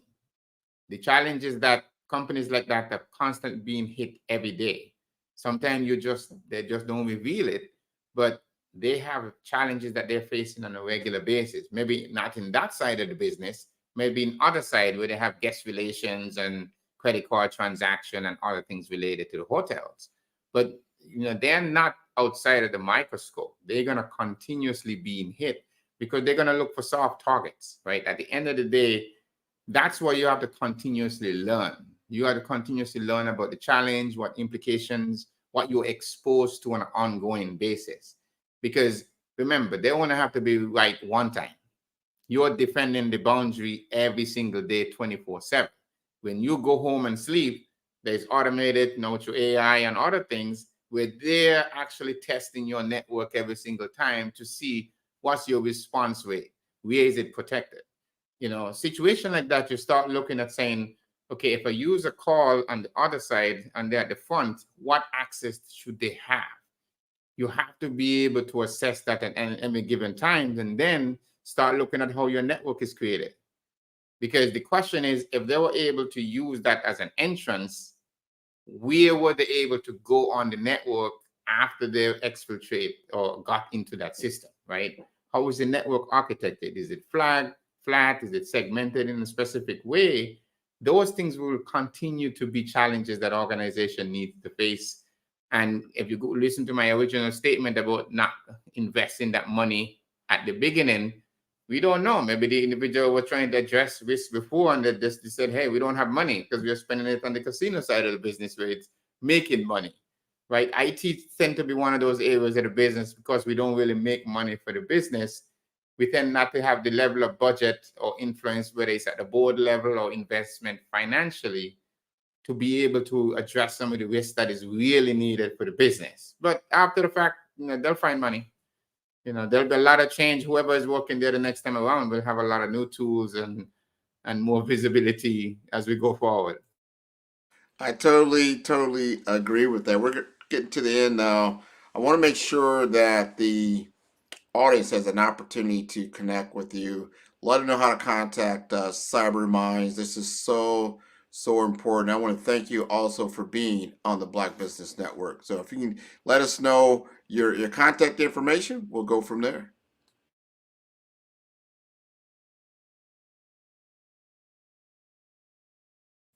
Talking on mute. Yeah, you can find me on social. You can find me on LinkedIn, Dr. Alexis Pedro Weeks, or you can search Cybermind Research Institute. We are listed there as an organization, myself, Dr. Honey, Dr. Hicks, Dr. Joseph. So multiple people who's a part of the organization. If you reach one of us, we'll be able to kind of reach out to you. We are a nonprofit organization, so our goal is to be able to find a way to give back. And opportunities like these give us a chance to talk about the organization, why we started it, and our goal of being able to address the cyber risk for businesses. Excellent. Well, thank you again for being on the Black Business Network.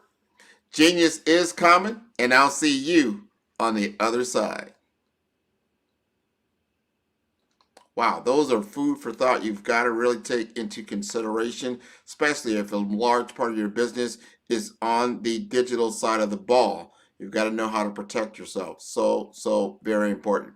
The Black Business Expo's mission is to raise funds for high school seniors going to college or K through 12 entrepreneurs. This expo is a fundraiser for students. You may go to www.blackbusinessexpousa.com to donate to the scholarship fund, or use the Cash App that's on the screen below.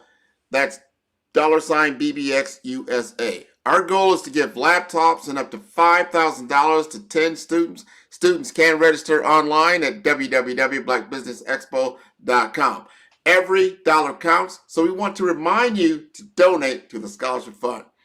We want to thank our Black Business Expo USA sponsors for September 2023, NC100, Moody Capital Partners, Suede Soul, Lotus Rocher Coaching and Training, Carolina, Virginia Minority Supplier Development Council, Step Management, Barbara H. Smith, LLC, Margie McLean Foundation Incorporated, Genius is Common, Earth Essentials, Milane Shani Global, Hello, LLC, 5-Star BDM, Executive Women's Success Institute, The Quality Coaching Company, Superwoman Business Services, Creative 4 Studios, Lee Entertainment, Artistic App Design, Black Business Expo USA, Genius is Common, and I'll see you on the other side. Attention all entrepreneurs and companies. Are you looking for reliable and efficient virtual assistants and back office support to help you manage your business tasks? Look no further than Superwoman Business Services. Our team of virtual assistants provides a full range of administrative support services, including operations management, social media marketing, and much more. We also offer website design services to help you create a professional online presence that reflects your unique brand. In addition to administrative support and website design, we offer business development and structuring services to help you grow your business and achieve your goals. We'll work closely with you to identify areas of improvement and develop a customized plan to help you reach your full potential. At Superwoman Business Services, we understand that running a business can be overwhelming and time-consuming. That's why we're here to help you fly high and achieve success. Our virtual assistants are highly skilled, experienced, and dedicated to providing you with the support you need to thrive. Come fly with us and take your business to new heights. Let us help you become the superhero entrepreneur you are meant to be.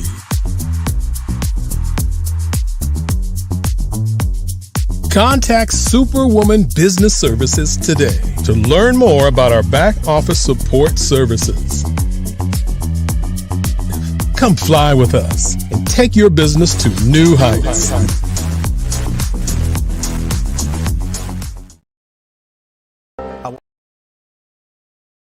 I was born in a little village on the island of Haiti.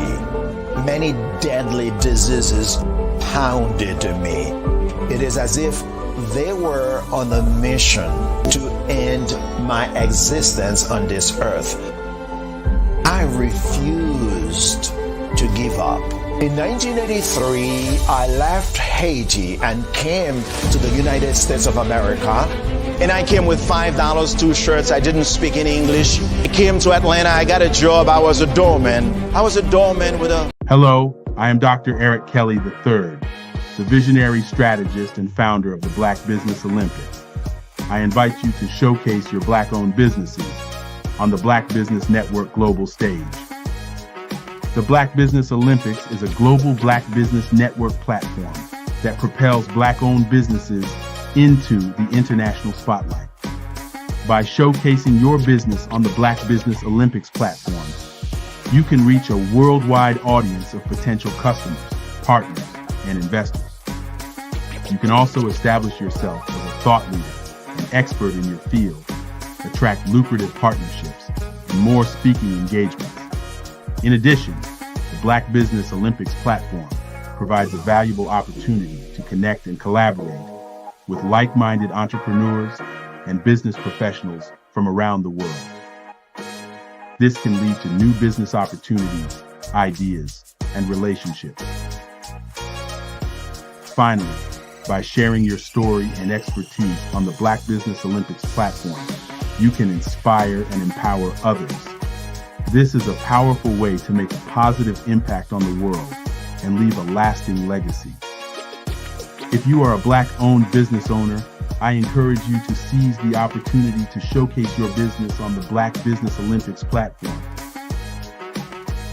It is a once-in-a-lifetime opportunity to make an indelible mark on the world. Be one of the 1,000 visionary entrepreneurs who are changing students' lives, shaping industries, and leaving an unforgettable legacy for their families. Unleash your voice on our global stage and watch your business thrive. Black Business Olympics is one of the largest Black business showcases in the history of Black business in the world. Yes, the entire world. Just give me a call today at 919-308-9090.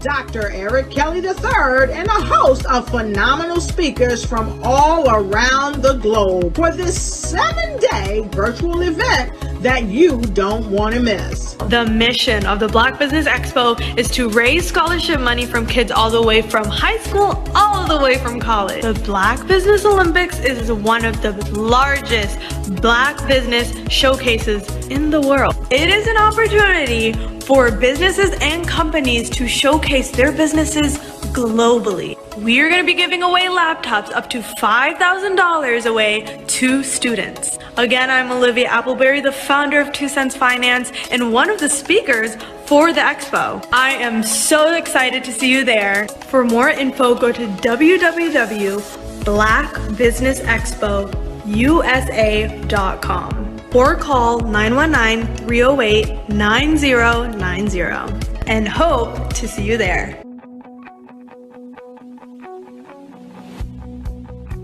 I am Black business. From the moment I wake until the time I sleep. Yes, I am Black business. I am Black business. Tell me, are you Black business? I am Black business. Do you support Black businesses? Listen, I support Black business because I am Black business. Black Business Expo, one of the largest business showcases in the history of Black business in the world. The world. Sign up today at www.blackbusinessexpousa.com or call 919-308-9090. I am Black business. I am Black business. From the moment I wake until the time I sleep, I am Black business. I am Black business. Are you Black business? I am Black business. Do you support Black businesses? I support Black business because I am Black business. Black Business Expo, one of the largest business showcases in the history of Black America in North Carolina. Sign up today at www.blackbusinessexpousa.com or call 919-380-9090. I am Black business. I am Black business. From the moment I wake until the time I sleep, I am Black business. I am Black business. Are you Black business? I am Black business. Do you support Black businesses? I support Black business because I am Black business. Black Business Expo, one of the largest business showcases in the history of Black America in North Carolina. Sign up today at www.blackbusinessexpousa.com or call 919-380-9090. I am Black business. I am Black business. From the moment I wake until the time I sleep, I am Black business. I am Black business. Are you Black business? I am Black business. Do you support Black businesses? I support Black business because I am Black business. Black Business Expo, one of the largest business showcases in the history of Black America in North Carolina. Sign up today at www.blackbusinessexpousa.com or call 919-380-9090. I am Black business. I am Black business.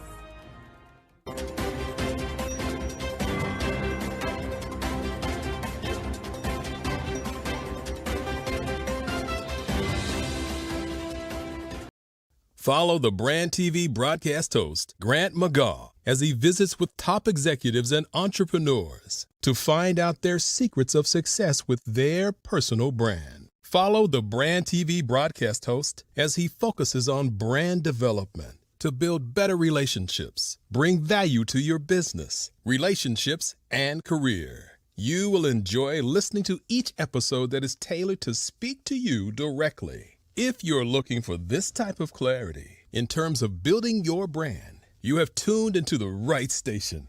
Each episode will help you to shape a conversation in the 5-star BDM network of 20,000 professionals and become a springboard for your corporate engagement and business opportunities. Each guest will frame their story in the areas of personal branding, business development, career development, financial empowerment, and technology innovation. Grant McGaugh explains why he is the CEO and owner of his own professional career.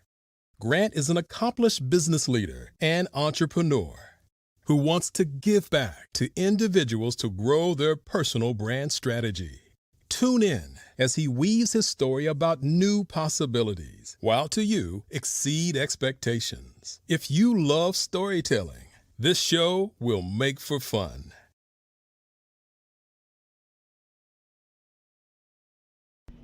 Why do I do what I do? You know, my life coach asked me that a few years ago. And she said, Tony, what's your why? And I told her, and she said, girl, you've already accomplished that. Perhaps you need a new why. Hi, Tony Harris, Amy Hoydu with Say It Said Marketing, one of your students. And just wanted to say thank you, Tony Harris, for spending so much time with me and giving me that boost in my business that I so drastically needed.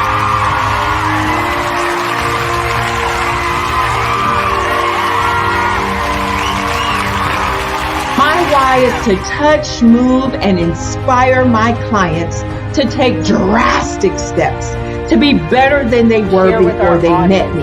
I'm a resource. I'm a connector.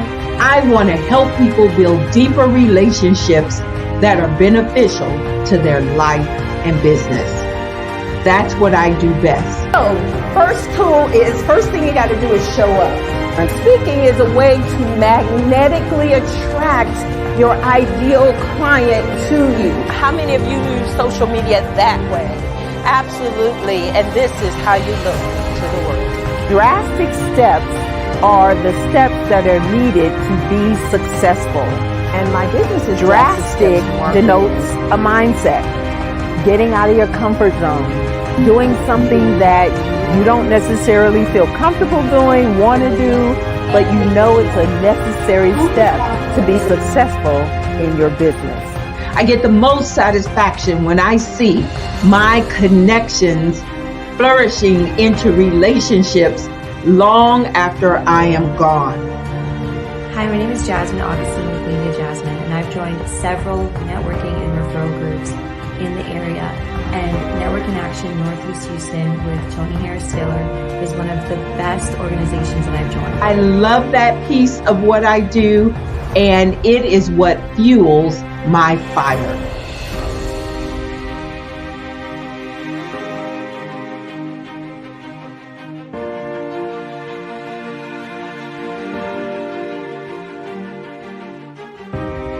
My name is Tony Harris Taylor, saying take a drastic step today for a fantastic tomorrow.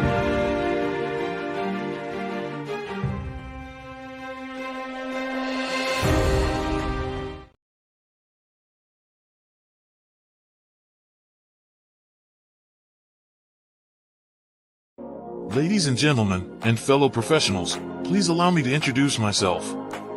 I am David Jones, the co-founder and CEO of the Hello LLC, where I am passionately dedicated to guiding individuals and businesses toward their own return on time investment. Time is my only competition.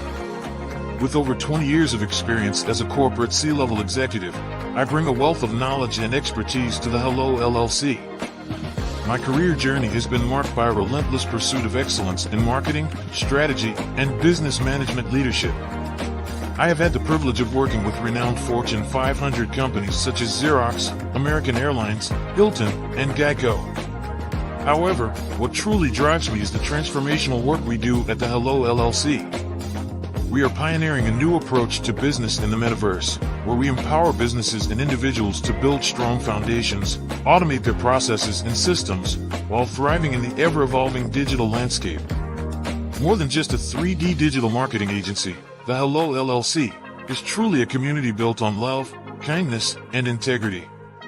We want more for you than from you.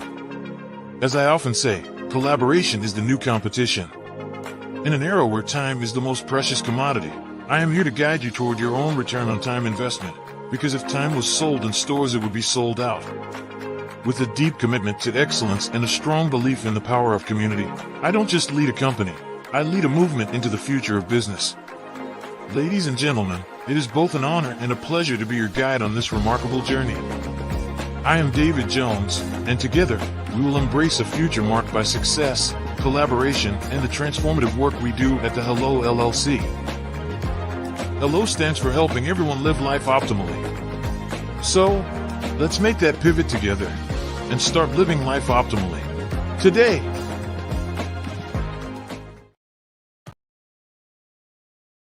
Hello, ladies and gentlemen. Allow me to introduce myself. My name is Tara Bush, and I am the co-founder and COO of the Hello LLC, where our mantra is helping everyone live life optimally.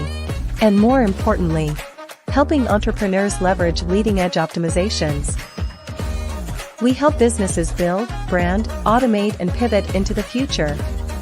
With over 22 years of corporate C-level experience, I carry a wealth of knowledge and expertise in my professional portfolio. My professional journey has encompassed various facets of business, executive leadership, project management, marketing, systems, space planning, and strategy implementation. I have had the pleasure of partnering with and managing multi-million-dollar projects for the top Fortune 500 companies, prestigious universities, and well-known sports teams around the world, like ExxonMobil, Apple, Samsung, Citgo, HP, Ziegler Cooper, the Houston Astros, the Dallas Cowboys, Bank of America, and Vanderbilt University. What fuels my drive is a passion for innovation and creativity that knows no bounds. I thrive on pushing the boundaries and thinking outside the box to bring fresh, ingenious ideas to the forefront. I turn visions into reality. As a leader, I am a steadfast advocate for integrity and creativity. I am driven by a profound desire to help individuals and businesses create their own return on time investment while leveraging technology. At the Hello LLC, we are more than just a 3D digital marketing agency. We are a community committed to helping, building, and thriving together with integrity. We can either show you, teach you, or do it for you. We believe in the power of innovation to transform the status quo. My fellow professional powerhouses, in the spirit of abundance, I firmly believe that there is enough prosperity in this world for all of us to thrive together. So, I invite you to make the pivot because the future is already here.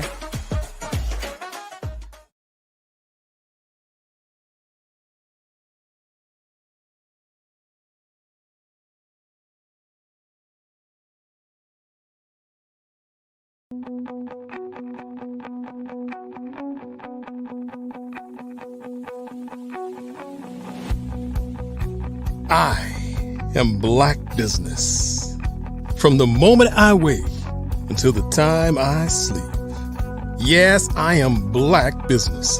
I am Black business. Tell me, are you Black business? I am Black business. Do you support Black businesses? Listen, I support Black business because I am Black business. Black Business Expo, one of the largest business showcases in the history of Black business in the world. The world!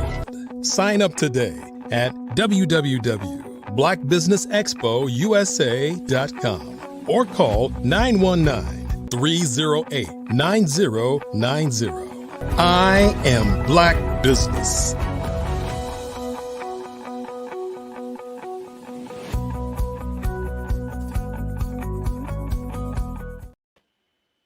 Hello, everyone, and welcome back. Good evening for those just getting into their nightly weekend. Hopefully, we're on Friday night weekend right now for a lot of people, but we are worldwide. Some people are joining Saturday morning. So, happy evening to everybody, business owners, entrepreneurs, thought leaders, and corporations. Welcome to the Black Business Network. My name is Grant McGaw, CEO of 5-Star BDM, and I am your business moderator for this evening on the Black Business Network. The Black Business Network is a 24-hour business network showcasing Black businesses, business owners, entrepreneurs, and thought leaders worldwide. We have speakers from North Carolina, London, Singapore, Africa, Japan, and cities all over the United States. The Black Business Network is a global community sharing its business knowledge to empower, inspire, and educate businesses about business. And we're going to have a nice, beautiful panel coming up right now. This is going to be awesome, and I can't wait to see all of them. We've got Maroc, we've got Allie, and we've got Ashley. Are you ready? Come on up. Hi, Grant. How's it going? It's going well. It's going well. Good to see you. Good seeing you. Hey, there she is, and there she is. Look at that. We've got Allie. We got Ashley. This is wonderful. Awesome. Thanks so much, Grant. Alrighty. Hi, ladies. I'm excited to be talking with you today. Today, we're going to be talking about social and how to build brand presence with little to no budget, which is really important for businesses. Allie, we've had the absolutely incredible ability to hear a little bit more about you and your background, but I also wanted to introduce Ashley, if that's okay with you. So I'm going to quickly run through Ashley's bio, and then I think from there we can dive in. Does that sound good to you, ladies? Yes. Awesome. Okay, so Ashley Murdoch is a certified wellness coach that has a passion for helping women become hella wealthy. Her company, Hella Wealthy, empowers women to improve their relationships with themselves, food, and nutrition by completely shifting their mindset and developing healthy habits for lasting change. She personally has lost over 30 pounds and uses her expertise and experiences to inspire others to live a healthy lifestyle. She has worked with activewear companies, co-working spaces, global corporations, and nonprofits to create fun, engaging, and impactful wellness experiences for women. Welcome, Ashley. Thank you so much for joining us. Alrighty, ladies, so let's dive in. First thing I would love to know is about marketing, right? Allie, is there a key or formula for marketing success, and is content king, or how does that work? I would say, it obviously depends on the business, right? But the key thing is that you don't put the customer's hat on you. You put yourself in the customer's shoes. So that's like one of the biggest things I would like to throw out there. Also, content is king. It is the best avenue for just free publicity for your brand. I mean, also I come from the cannabis sector, right? As well as fashion, but in cannabis, you can't necessarily legally promote on social media. So you have to be very crafty in the way that you do it. But we are just now being able to, buy actual advertisement ads and places and billboards, and depending on which county that you're in. So yes, content is king because visibility, who's going to see it? Yeah. Ashley, let's kick it to you. My question for you is, how are you leveraging your experience as a marketing manager to build and applying it to your specific and personal brand? Yeah, that's a great question. So I've been doing marketing for, like 8 to 9 years now, which has been amazing. So I work with different corporations across industries, from healthcare to personal care to technology. And now I'm at the stage where I'm taking everything I've learned and growing my business for myself, which you introduced. So thank you for that. But I think what I've been taking from my experience is a bit of what Allie's already mentioned, but the customer has to be at the forefront of everything that you do. I think a lot of times when working with businesses, they get stuck on trying to do what's best for them or what they think is right. Always come to me and ask, what do you think? And I respond with, what does your customer think? So that's always been something that I've leveraged to be super helpful. I think another thing is just when you ask them, you can literally go talk to them and ask them. So you can do surveys or polls, get them on the phone, really get an understanding of what content is important to them, what matters to them. And then you can leverage that to start experimenting and get creative and see what works and what doesn't work. So you really can be what the customer needs by just asking them. Awesome. Okay, so you both touched on the customer and leveraging your customers to get a better understanding of what sort of content that they're looking for. But the question that I have up next for you both, and I'll start with Allie, is taking that into consideration in today's market. Do customers have brand loyalty? I mean, I feel like that it goes back to depending on what it is. If you're a luxury brand kind of girl, right? And you could be Coach, you can be Louis Vuitton, you could be Gucci. There's just something about that brand that gets you to go and spend your dollars with them, right? And whether it could be the type of leather that they use, the way they make you feel in the store, the marketing campaigns and the ads that they use, you can have loyalty with that. When it comes to cannabis, I will say cash is king, and who's ever the most affordable, because taxes are high, right? Mm-hmm. Now, while I love a lot of our top brands, right? Like when we get into devices like Puffco and Dr. Dabber, you have brand loyalty when it comes to that, because those are physical products versus a plant, right? Mm-hmm. So flower is a plant. There's no way it can be consistent forever. There's always going to be some type of inconsistency with it. So you could have my brand loyalty today, but then if I see, inconsistencies throughout the year, it will have me change, especially even if that price point at $80 an eighth is not egregious to me, but however, your inconsistency has me going to something that's about $30 an eighth, because I know it's the same every single time. But yes, there is brand loyalty still, because also it can come down to just the way that the brand makes you feel and the way that they engage with the community, and also their social impact. That is something that really, I would say, retains brand loyalty these days, because we care about what you're doing. What are you doing for us? What are you doing for your community? That's how you can definitely solidify and secure it. But yeah. I mean, okay. Thanks for your answer. Ashley, did anything to sprinkle before I jump to you for another question? Sure. I definitely love what Allie said about social impact. I think that's huge. Brand loyalty definitely exists. Sometimes you have that standard go-to brand that you know is never going to change. It's never going to do you wrong, so you'll stick with it, which is great. And then you do have some brands that do grow with the customer as they continue to evolve through life. So some of those things are what shape brand loyalty as well. Awesome. All righty, Ashley, here's a question for you, and then we'll give Allie some time to jump in if she has some. What advice do you have for businesses that are just starting to use social media and looking to grow their brand? I think the biggest thing you have to do is figure out your why. Like, why are you doing this? You can get very lost in social, and Allie has taught me this through the years because she's been very instrumental in helping me rethink how I approach social media. And when you start with your why and understanding what niche that you're in, what service or resource that you're trying to provide, when you identify that, you can stick to it. So you don't get lost by the reels and trends. If they do connect with what you're trying to provide to your people, sure, great. But as long as you're grounded in kind of your why, you're able to really be able to move forward within social media in the right way. Okay, just to shift gears a little bit, this is for companies and individuals who are looking to work with celebrities. Allie, you've worked with multiple brands who have celebrity clients and use celebrities, A-list celebrities, as the face of their companies. Taking that into consideration, can you speak to what are some of the pros and the cons of marketing cannabis on behalf of a celebrity? I will say that while it's like it's a plus and a negative sometimes, right? So it's really great to have that foundation because they've already have the fan base. So you're already getting added value to visibility to your brand, right? So you don't even have to work as hard. However, then that also comes with, is Wiz gonna show up?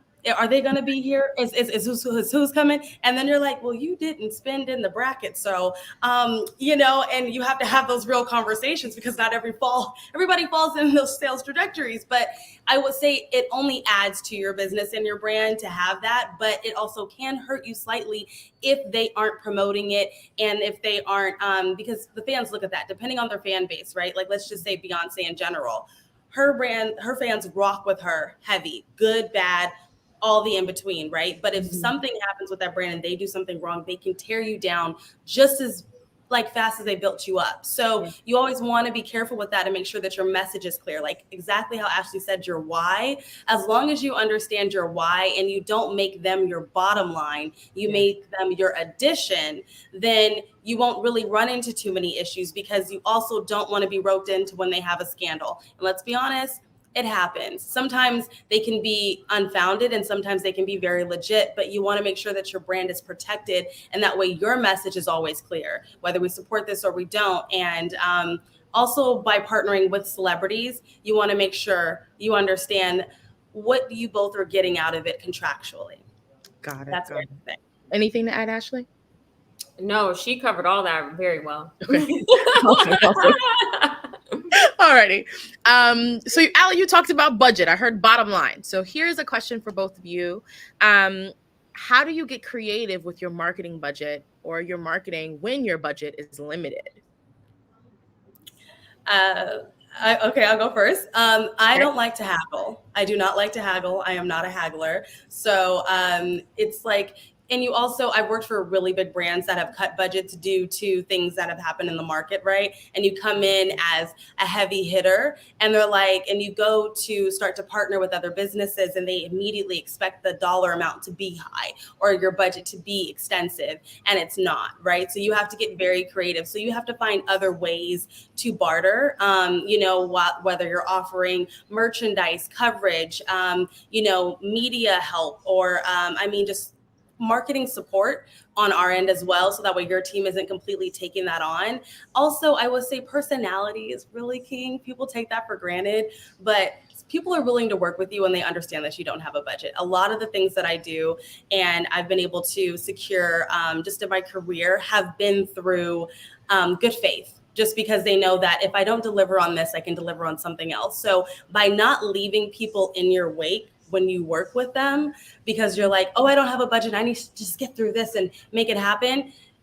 I would say by having these relationships and treating everybody the same, just great, really helps when you don't have any money. Because when I come and bat my eyelashes with my smile, I'm like, we're really broke, but we can do this. And they're like, you know what? Okay, we've got it. And obviously not in that way, but I mean, treating people with respect it's especially coming from the event background, there's just sometimes you don't have $20,000 for the ice sculpture, but I will work it out. We'll get the ice sculpture, right? So, there's other avenues, I would say. Ashley, what about you? I love that. I think building your network is huge, and bartering is huge. Like, for instance, I have friends that know how to build logos where I have skills in helping them with their wellness. We can switch off. If you can help me build this logo and help you with your wellness. So it's good to take a step back, look at your network, see what resources you have and what skills you have that you can offer to barter. I think another thing is when you're developing your actual marketing materials and you're new to this process, Google it, go on YouTube. There's tons of videos. Literally, I was telling Ali earlier, last night, I watched a video on Canva on how to create a logo on Canva. I went on to Canva and created the logo. Guess what? Canva is free. Guess what? I just saved $200 or $300 and I learned how to create it myself last night. So, I mean, the opportunities are endless. There's a ton of resources online for you to figure out how to do what you need to do. If you're creating things on Instagram, guess what? Instagram is free. Guess what? You can edit reels in Instagram and pictures. So the resources are there. You just have to take the time to be inquisitive and learn how to use them. I really want to double down on that by also realizing you are a resource in yourself. That is the biggest thing. As a marketer, you're only as good as what you give it. So it's like you can have all of these networks and these relationships, but sometimes they don't always tie into what you're doing in that moment. And I've literally taught myself everything because it's easier to have the conversation. We don't have them. I can do it. Let's just make it happen. Let's just get it done. And we don't have to wait for a graphic designer to give us like, you know, a 3-day, 4-day turnaround for something that we need today. And so also count yourself as your biggest resource as well. Awesome. Okay, so for those who are looking to break into the industry and are able to come up with a bit of a budget, what would you say is the necessary budget to allocate for marketing, and what should that money be spent on? Allie. Yeah, I think Ashley, good. I was gonna say I think Allie might be great to answer that one from her perspective. I work with bigger kind of corporations, so I have a set budget that goes in when working with a client. From an Accenture perspective, when I'm doing the digital marketing for that company, and for me, I make my own budget. So, Allie, right?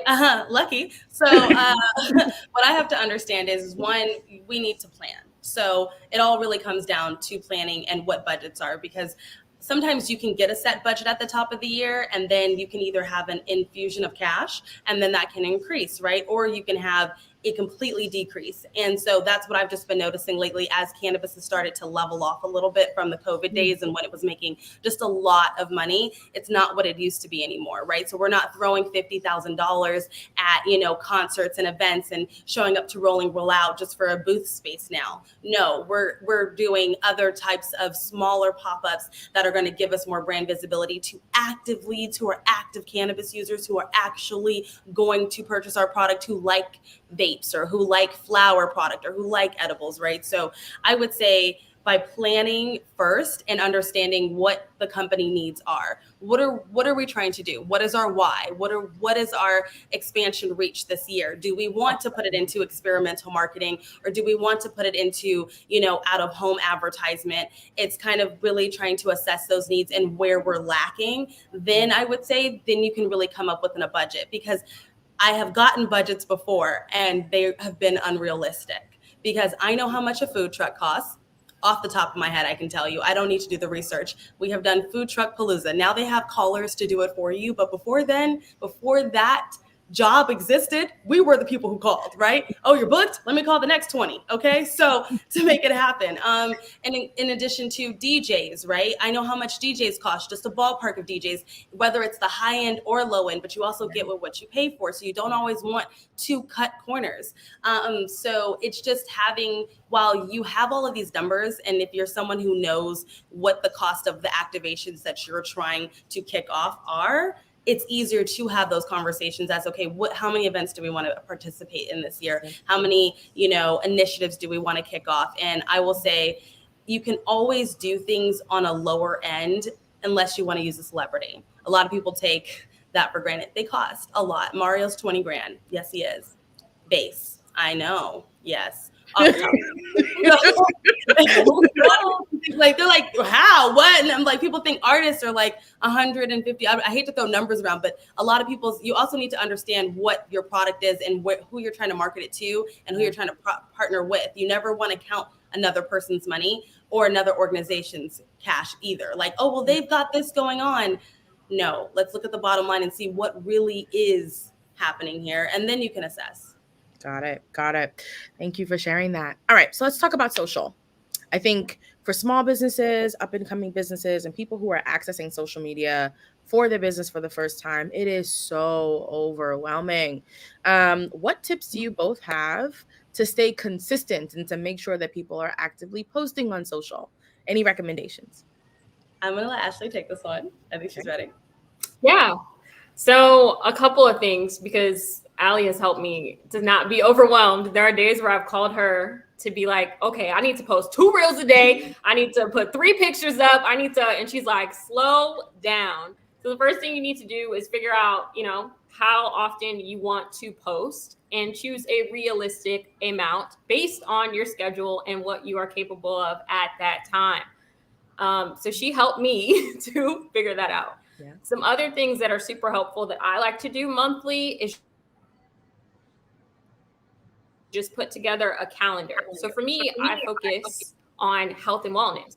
For the month of October, there's World Health Day that's coming up. So taking a step back to see what different events or cultural things that are happening or holidays that match with your business and what you're trying to put out there. So I always look at that first because that's easily content that you can get up for yourself. Definitely. And then after that, going to that first thing we talked about a bit earlier about your why and your niche. For me, I post a lot about crystals, meditations, affirmations. So kind of mapping out when I want to post that content. Crystals are every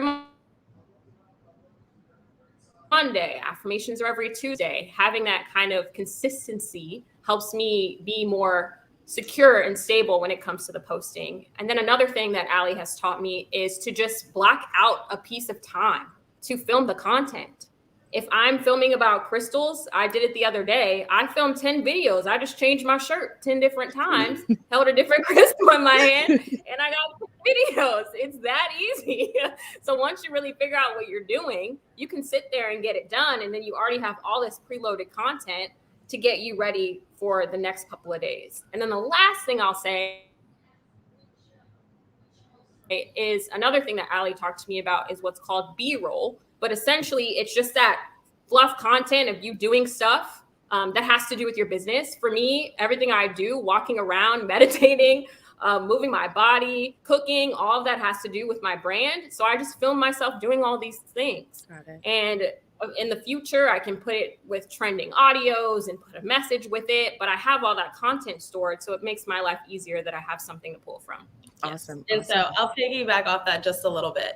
The first thing I do, especially because as a social media consultant, the first question that I ask is, do you want to reinvent the wheel or follow the yellow brick road? Right. And if you usually choose the first one, I really have to consider working with you and your brand and do a full assessment. Okay. Because, if reinventing the wheel is tough right now, but if you have a niche audience, it doesn't matter. So you can do almost anything what you want to do, but still social media it's not a game, right? Because it's never going to really change. It's literally consistency, and content is king here, right? So as long as you don't break your consistency, you can continue to move forward. A lot of the first jobs that I got before I even got into consulting was just purely off my own personal social before I had any idea what social was, right? Then we actually delved in and started to educate myself on what social was. But you also need to make sure you speak to people who know about social before you speak to people who don't, right? Everyone thinks that they have an idea or an opinion. However, there is a certain way to do it, and especially for your brand. So if you know what your audience is, then you want to follow trends that are brand related. And TikTok makes it so easy to search things, but follow other companies that are in the same idea realm as you, because then that also can help you generate ideas. That works for me. I follow a lot of different other people that helps me get ideas for the therapist clients that I have, for the cannabis clients that I have, for the fashion, for the nonprofits. I have it all. So that way I'm never missing those things. It does take time and it can be overwhelming, but take it step by step. Just start. Just start one day and be consistent, and don't change your plan halfway through. So if you're doing something one week, don't change it the next week. You also need to establish what is your audience looking at. So, because immediately you're going to start with your warm circle, right? And so how do you build upon your warm circle? First, you need to see what are people gravitating towards. So if Ashley has crystal videos and wellness, but then now we've got club videos and travel, and then we've got like all this other stuff. I'm like, well, what does she do? I can't figure it out. Followers don't follow. So this is also the one place that you can put yourself in those shoes and put that cap on. You can say, I don't follow brands that don't have much going on their page. I don't follow brands that are inconsistent unless that's their, like, you know, the way that they are. But a lot of, like, if you go to Savage X Fenty, you know exactly what you're getting. You know exactly what the ad's going to be. They update the aesthetics, but the formula is exactly the same. Yeah. They're consistent. So that's what I would say if you're just starting. Okay. All righty. So we talked about posting on social. We talked about finding out your why. We've talked about leveraging your users and your customers and their desires. But one thing we have not talked about is tools, okay? Because this can be a lot to manage. What are some tools that you need to add to your tool belt to make sure that your marketing is successful? Self-educate. Know what you're marketing, right? And know who your competition is, but also not even your competition, know who's also in your space, right? And just by staying up on the industry trends in your industry, as well as, I would say, partnering with other people. Don't discount that. Collaborations are such a big thing. A lot of people feel that they need to stay in their lane and not, you know, cross mix with people who are in the same industry. Actually, you really should. They're sister brands. Why not? Visibility from my end, visibility from your end, right? And so obviously 2 lipstick companies, I wouldn't necessarily do that, right? However, if you sell foundation and I sell lipstick, why not do something, right? So those are 2 separate things, but I think a lot of people take that for granted. You can work with each other. Yeah. Okay. Anything to add, Ashley? Yeah, I'll also say you can learn from each other. There's been a couple brands that I have reached out to that do similar things that I do, and I just ask them questions. Other Black women who are focused on wellness in the community. So people are there to help you and support you through this. I mean, this expo is put together to help people. We're helping each other. So leaning on that is key. Oh, I forgot to mention engagement. Engagement is the biggest thing. You need to engage with other accounts. A lot of people think that it's just responding to the comments that are in your posts. You need to engage. All these other brands, if you haven't noticed, they do respond to your comments.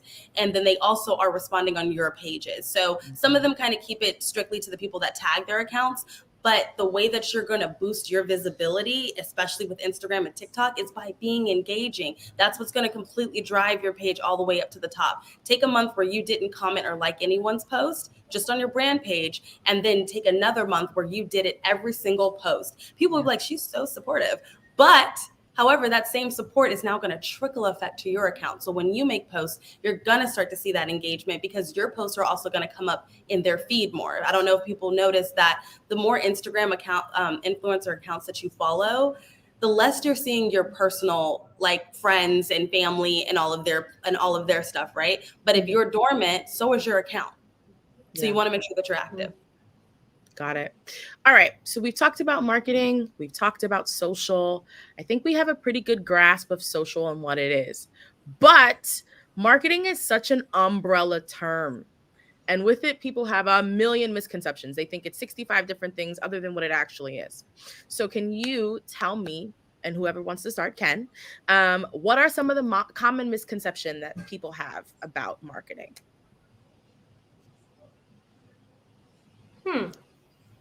I didn't want to jump in. Do you have yours? I'm ready, but whenever you go. Do you want to go, Allie? Oh, no, you go first. I've been talking. Misconceptions about marketing. I mean, some of the ones that I've heard have just been that you have to have this huge budget to do something, the exact topic we've been talking about today. You don't need a huge budget to be successful. Word of mouth is still a thing too. That's another misconception. I think a lot of times, Allie mentioned earlier, your warm circle. you have people in your close network that you can lean on when you are marketing. So connecting with them and talking to them, sharing your brand with them, that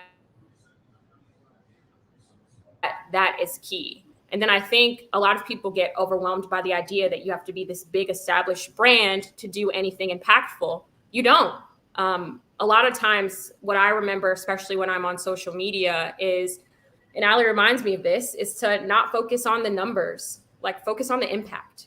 So my goal here is to help at least one person a day feel inspired. And I feel like I do that. I have people that reach out to me and tell me they feel inspired. So I don't have to be this, huge brand to make an impact. I can do that as I'm smaller and then as I continue to grow.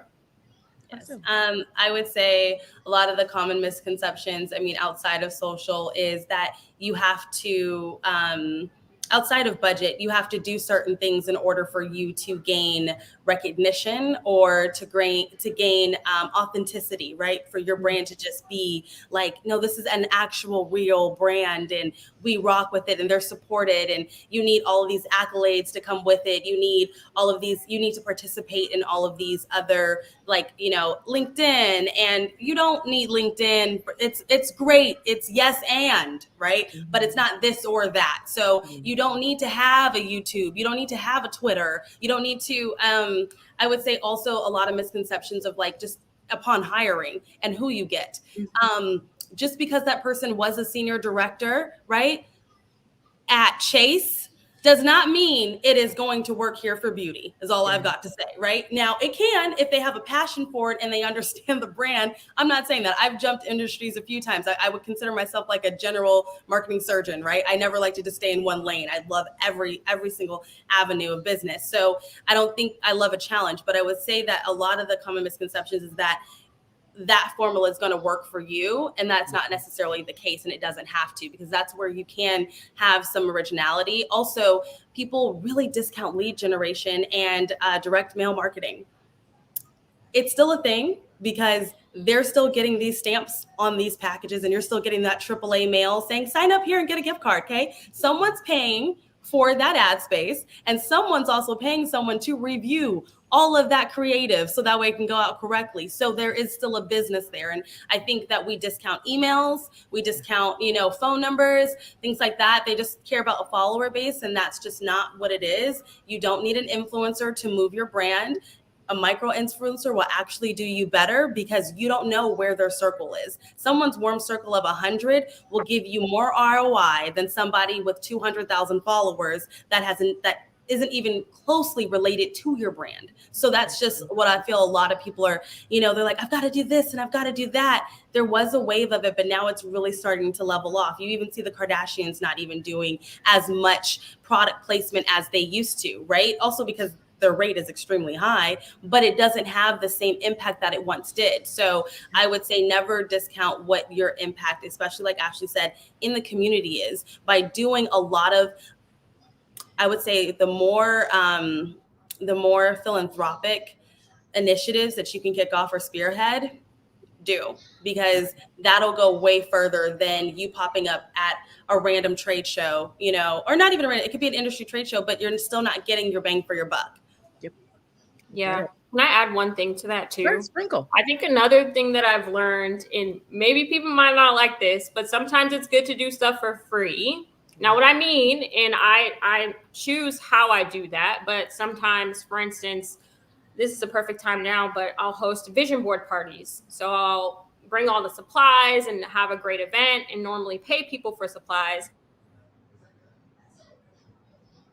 But sometimes what I'll do is I'll partner with nonprofits to help women and girls, give them this free access to this stuff. This is an opportunity for you to get your brand out there, connect with new people. You get to showcase what you're about. You get feedback, right? So I think that's kind of a misconception too. You don't always have to charge for everything. You can experiment and have your brand go a long way by just putting yourself out there. You never know who you're going to connect with, but don't feel like you have to keep everything so close to your chest.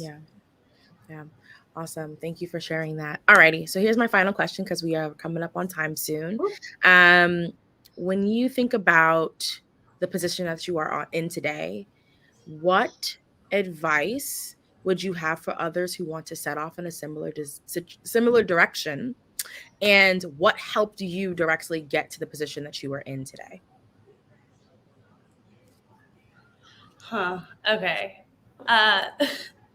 It's like, what answer? Do we give the PC answer or do I give my answer? So I will just say, the advice I would give is definitely continue to self-educate. That is really going to help you, especially when you're moved into a leadership role. Don't think that you've got it just because you've managed one team. Really take seminars and courses seriously, because it's only going to expand your knowledge and your vocabulary and give you confidence in that room when you don't feel like you have it as well, because you belong there because they brought you there, right? Mm-hmm. Also, this is why older people are able to last 20, 30 years at places. We've got to let things go. I realized very early on, I would hold everything to the chest, right? Everything. I'm like, no, my boss is going to get me if I don't do this. And no, I've got to do that. Release the ideal of perfectionism. You don't need to be perfect. You need to be great, but you don't have to be perfect, because it doesn't exist. So do your best, put your best foot forward, and treat everybody with kindness. Awesome. Ashley? Love that. I think what I'll add is a bit to what Allie was mentioning on the learning side. There have been situations that I've been in where I didn't know how to do something. And if someone would ask me, I would say, yeah, I'll figure it out, because you can. Like anything you don't know, I mentioned earlier, there's Google, there's YouTube, you can figure it out. Yep. So you're never out there alone without the answers. There are resources online or people in your life that can help you move through that. And another thing I'll say, either if you're working in or at a business, or you're starting your own, is just be driven by your intention and your impact. Don't fall into the comparison game. Don't feel like you have to be somebody else or change who you are. Stick with who you are. You're unique. You're amazing. You are driven by this passion and this purpose for a reason, and you should be in a space where you love what you do. You should never have to sacrifice that for anyone. So that is what I will end with. Awesome. Amazing. Well, we are very quickly coming up on time. We have about 2 minutes. So let's take the last 2 minutes, guys, to walk through where people can find you in the event that they would love to work with you. Shout out your socials, your website. Hi, Grant. Hello. All right on. So yes, where can people find you? So you can find me at canalystcreative.com, canalystcreative.com. That is my consulting business that I do. We don't just do cannabis events and experimental marketing. We work with everyone from, HR executives to personal social growth to wellness and also therapy. Oh my gosh, I'm learning so much. It's like free. And then as well as, other avenues in health and healthcare and everything. You can find me there. At Allie Noel at everything pretty much. So, or that's Allie. But yeah. Okay. Ashley, where can people find you? Yeah. For me on Instagram, you can find me at Ashley, C as in cat, and then Murdoch. And then for my website, it's hellawealthy.com. So HELLAWELLTHY.com. Yeah. Awesome. Amazing. Well, thank you so much, ladies, for jumping in and joining us this evening. It was really, really great to hear more about what some things that companies can do and how they can manage social and build marketing brands and campaigns and brand awareness with small budgets or limited budgets. I genuinely appreciate you joining me this evening. I think we are almost at time. We're at a minute. And there's Grant. Hey, Grant, on you. Well, all of you did a wonderful job. I just applaud all three of you sharing your knowledge, your wisdom, talking about marketing in today in 2023. I think that's so important, especially for our 20 to 30-year-olds. They really need to understand how to move the needle forward and not have money, to have finances to be a barrier. There's so many ways that you can expand and grow your business. So thank you so much for being on the Black Business Network. Of course. Thank you. All right. Genius is common, and we'll see all of you on the other side. See you on the other side. Wow, that was wonderful. The Black Business Expo's mission is to raise funds for high school seniors going to college or K-12 entrepreneurs. This expo is a fundraiser for students. You may go to www.blackbusinessexpousa.com to donate to the scholarship fund or use the Cash App that's on the screen below. That's $BBXUSA. Our goal is to give laptops and up to $5,000 to 10 students. Students can register online at www.blackbusinessexpousa.com. Every dollar counts, so we want to remind you to donate to the scholarship fund. We want to thank our Black Business Expo USA sponsors for September 2023. NC100, Moody Capital Partners, Suede Soul, Lotus Rocher Coaching and Training, Carolina, Virginia Minority Supplier Development Council, Step Management, Barbara H. Smith LLC, Margie McLean Foundation Incorporated, Genius is Common, Earth Essentials, Milani Shani Global, Hello LLC, 5-Star BDM, Executive Women's Success Institute, The Quality Coaching Company, Superwoman Business Services, Creative Force Studios, Lee Entertainment, Artistic App Design, Black Business Expo USA. Genius is Common, and I'll see you on the other side.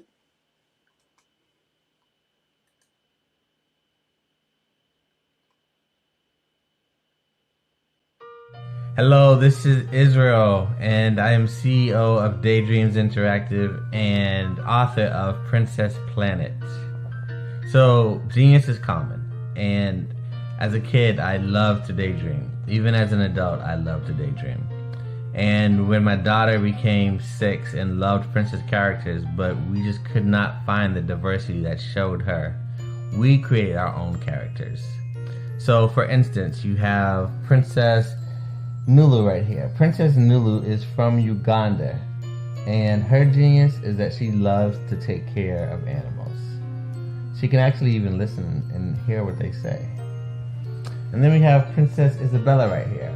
Princess Isabella, she's from Cuba, and her genius is biochemistry.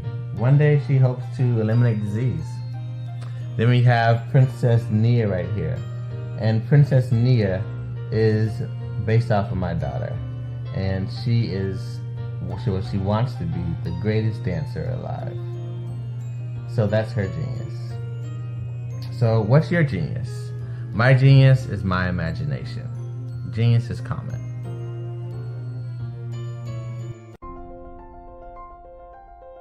What if you could build your own city? A place where every child can find nurturing people to help them achieve their full potential. A place where every adult can access job training support, where health education is abundant, where social justice ruled the land. A place without limitations. Welcome. You have arrived at STEM City USA. It is what every city should be. A safe and trusted community where you find people and resources to help you become everything you are and beyond. STEM City is unlike anything you have ever experienced. It is a digital twin of the world around you, only better. STEM City is about energy and soul renewal. It is more than a digital world. You can almost feel the power of live cultural events, music, and theater. STEM City promises a better future for children with caring mentors and hands-on activities with dedicated tutors to support our youth. STEM City is your passport to a healthy lifestyle with weekly events addressing our community's many issues. STEM City is your financial well-being with helpful information on wealth management, career advancement, job training, and so much more. STEM City is the community you deserve. It is the city where your dreams can come true. STEM City USA, a place in the sky that is accessible to all who reach for the stars.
Dr. Eric Kelly III and a host of phenomenal speakers from all around the globe for this 7-day virtual event that you don't want to miss. The mission of the Black Business Expo is to raise scholarship money from kids all the way from high school, all the way from college. The Black Business Olympics is one of the largest Black business showcases in the world. It is an opportunity for businesses and companies to showcase their businesses globally. We are going to be giving away laptops up to $5,000 away to students. Again, I'm Olivia Appleberry, the founder of 2 Cents Finance and one of the speakers for the expo. I am so excited to see you there. For more info, go to www.blackbusinessexpousa.com or call 919-308-9090 and hope to see you there. I am Black business. From the moment I wake until the time I sleep. Yes, I am Black business. I am Black business.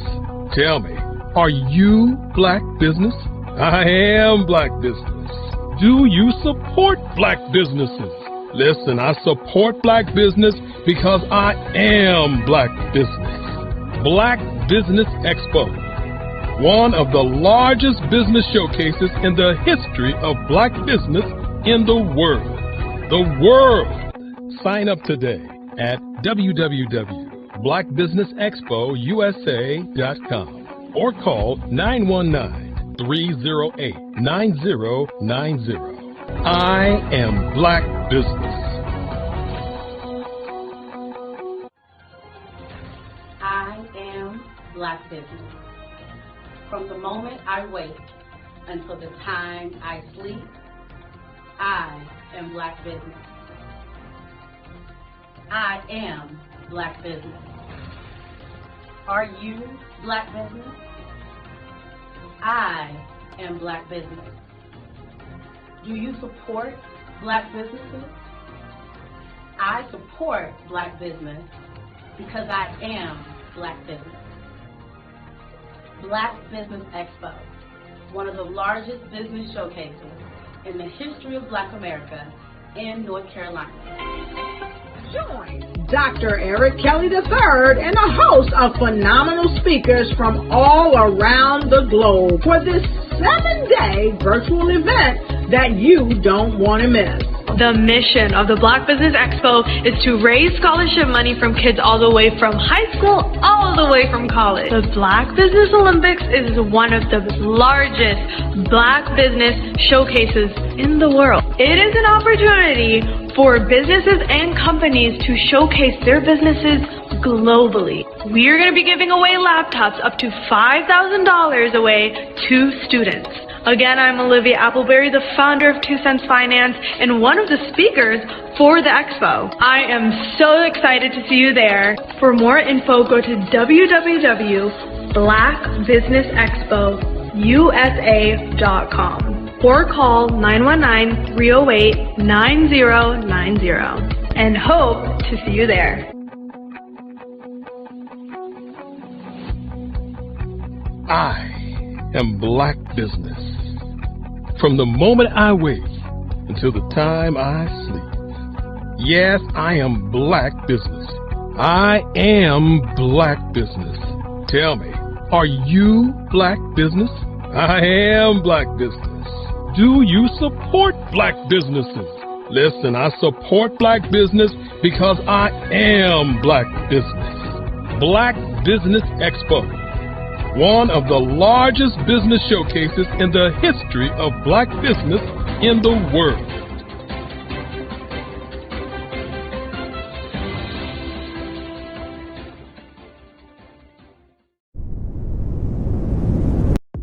The Black Business Network and Black Business Olympics are essential platforms for Black business owners globally.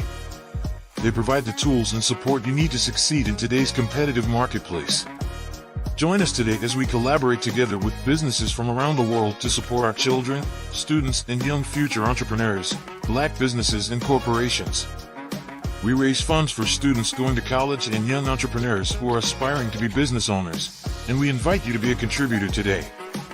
Visit the website www.blackbusinessexpousa.com to connect with and learn more about how the Black Business Network and Black Business Olympics can help you not only share your amazing business story to businesses, but also serve future generations. Hello, my name is David Jones, CEO and co-founder of the Hello LLC, where we help businesses build a culture, brand and experience, and leverage technology to pivot into Web3. Join the Black Business Network streaming live into Roku, Metaverse, STEM City, Black Multiverse Enterprises, Hulu, YouTube, iHeartRadio, Apple, Facebook, LinkedIn, Spotify, Twitch, and Google Podcasts. Tune in, turn on, and let's thrive.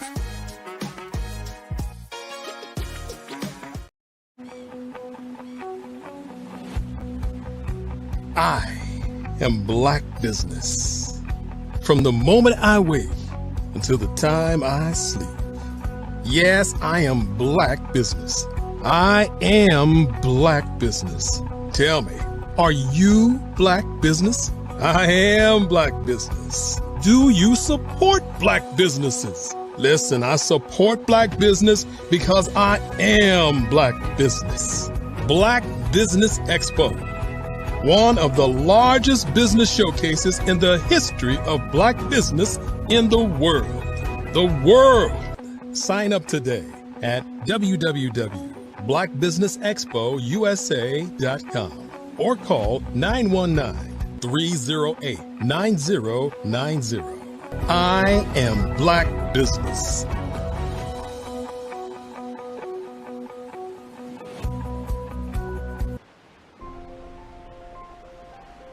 What if you could build your own city? A place where every child can find nurturing people to help them achieve their full potential.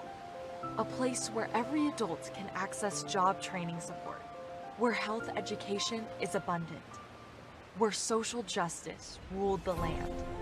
A place without limitations. Welcome. You have arrived at STEM City, USA. It is what every city should be. A safe and trusted community where you find people and resources to help you become everything you are and beyond. STEM City is unlike anything you have ever experienced. It is a digital twin of the world around you, only better. STEM City is about energy and soul renewal. It is more than a digital world. You can almost feel the power of live cultural events, music, and theater. STEM City promises a better future for children with caring mentors and hands-on activities with dedicated tutors to support our youth. STEM City is your passport to a healthy lifestyle with weekly events addressing our community's many issues. STEM City is your financial well-being with helpful information on wealth management, career advancement, job training, and so much more. STEM City is the community you deserve. It is the city where your dreams can come true. STEM City USA, a place in the sky that is accessible to all who reach for the stars.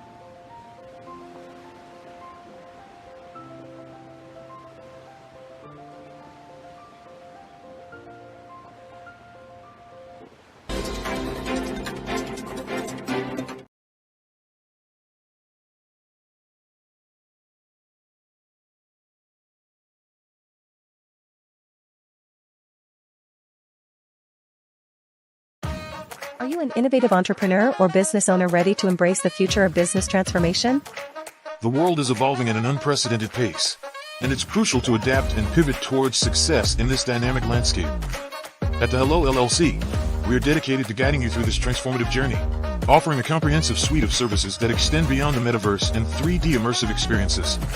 Our mission is to empower businesses and brands by assisting them in building, branding, systemizing, and automating their operations. We specialize in steering businesses from a two-dimensional existence to a thriving three-dimensional presence, where opportunities abound. We help businesses harness the power of technology to work smarter, not harder, enabling them to operate efficiently and stay ahead of the curve. Our diverse range of services includes Our Biz in a Box is a complete business solution package designed to jumpstart your entrepreneurial journey. From strategic planning to digital infrastructure, we've got you covered. Your one app, one tap solution. Our motion work AI videos transform your brand storytelling with our cutting-edge AI-driven video production, captivating your audience like never before. Our 3D VR environments will step you into the future of immersive experiences. With our custom 3D virtual reality environments that engage and captivate your customers. Lastly, in our Pivot membership program, we offer tailored guidance and support to either show you, teach you, or take care of the transformation process for you. According to a 2023 study by Fundera, a staggering 28% of small businesses in the United States do not have an online presence. This statistic underscores the importance of embracing digital transformation. Having a website is more than just an online presence, it's a gateway to unlocking numerous benefits, including reaching a broader audience, showcasing your products or services, generating leads and sales, establishing trust, providing customer support, and maintaining competitiveness within your industry. The Hello LLC is committed to helping you excel in all these aspects of modern business, not just limited to the metaverse alone. Why should you choose the Hello LLC to navigate this transformational journey? By partnering with us and harnessing cutting-edge technology, you can provide immersive experiences for your customers, expand your global reach, reduce operational costs, and enhance brand recognition, all while working with a company that holds integrity in high regard. Our commitment to ethical and principled business practices ensures that your journey towards success is not only innovative, it is also firmly rooted in trust and transparency. Don't wait. Take the first step towards a brighter business future. Contact us today to explore how we can support you in developing a remarkable digital presence and immersive experience that will leave a lasting impression.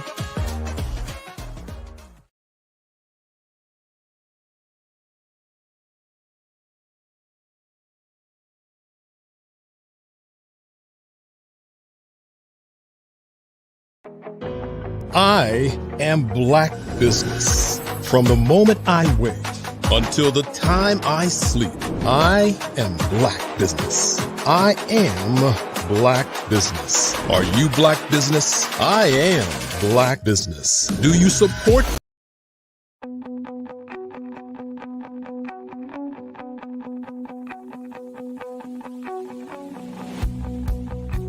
I am Black business. From the moment I wake until the time I sleep. Yes, I am Black business. I am Black business. Tell me, are you Black business? I am Black business. Do you support Black businesses? Listen, I support Black business because I am Black business. Black Business Expo, one of the largest business showcases in the history of Black business in the world. The world! Sign up today at www.blackbusinessexpousa.com or call 919-308-9090. I am Black business.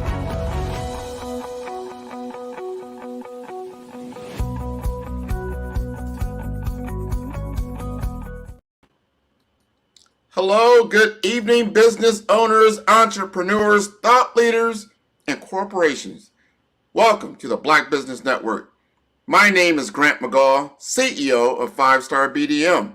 I am your business moderator for this evening on the Black Business Network. The Black Business Network is a 24-hour business network showcasing Black businesses, business owners, entrepreneurs, and thought leaders worldwide. We have speakers from North Carolina, London, Singapore, Africa, Japan, and cities all over the United States. The Black Business Network is a global community sharing its business knowledge to empower, inspire, and educate businesses about business. Our next speaker is a visionary entrepreneur, David Jones, the dynamic CEO and co-founder of the Hello LLC, a venture where hello emerges not merely as a greeting but signifies a profound commitment to helping enterprises leverage leading-edge optimizations. The Hello LLC is a beacon guiding entities from the conventional 2D to the uncharted territories of 3D immersive environments in this evolving digital epoch. Our guest is not just an entrepreneur, but a catalyst, orchestrating technological symphonies, enabling businesses to transcend to be their exceptional selves. With time as the sole competitor, they are here to champion your business endeavors, crafting not just immediate victories, but securing triumphs of the future by laying down robust foundations.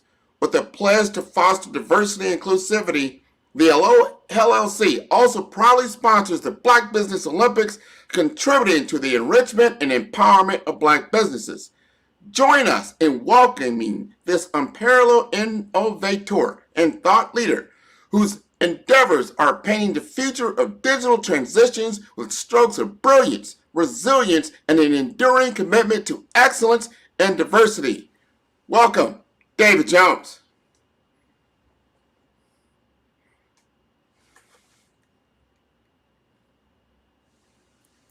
Good evening, good morning, wherever you are around the world. I hope you all are doing amazing and wonderful. Let me turn this down. I apologize. And so, with that being said, I want to thank you, Grant, first and foremost, brother. I don't know who wrote that introduction, but I want to give them the biggest tip I possibly can, because I was like, who is that guy? I want to know who they are. And not only that, thank you to the Black Business Network. Dr. Eric Kelly III. He's been absolutely amazing throughout this whole transition. And I know the abundance, I know the collaboration that it takes to build and do a network like this is just outstanding. And just how it's been done has just been amazing. And, meeting all these different people in this organization, it has been wonderful and absolutely amazing. So thank you, Grant. Thank you, Dr. Eric Kelly. Thank you all for giving us your time, because as I share, time is my only competition. And if that's your competition, we are on the same side. And so ladies and gentlemen, boys and girls, I want to introduce myself not only as the CEO, co-founder of the Hello LLC, but more so we are committed to helping you build your foundation, helping you pivot your business, and more importantly, build your culture, leveraging these AI and 3.0, technologies. And I share this by, starting out by telling you guys I'm a person from Houston, Texas, born and raised. Got a scholarship to play football in Benedictine College, a D2 school, played middle linebacker. I moved back home, had the opportunity to make six figures my first year out of college. I then moved to LA with this company as a VP. They then moved me to Minneapolis, Minnesota. Don't ever do that. Anybody moving forward, move from LA to Minneapolis. It's cold. Don't do it. And then, more importantly, my father installed in me, as growing up, he owned his own dump truck business.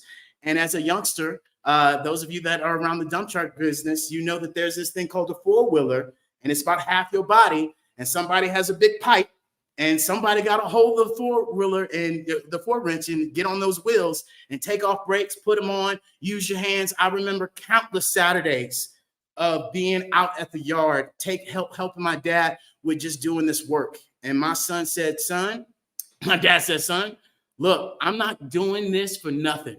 I'm not busting my butt, working all these hours, getting told what to do, getting disrespected for you to be able to do the same thing I'm doing now. He said, I want you to go to school. I want you to get your education, and I want you to use this up here. And he made me promise that I would never, ever, ever come back to that yard when I left for high school and got my scholarship. He said, do not ever come back here. And now there and then I get, why don't you come down here? Because you told me not to come down here.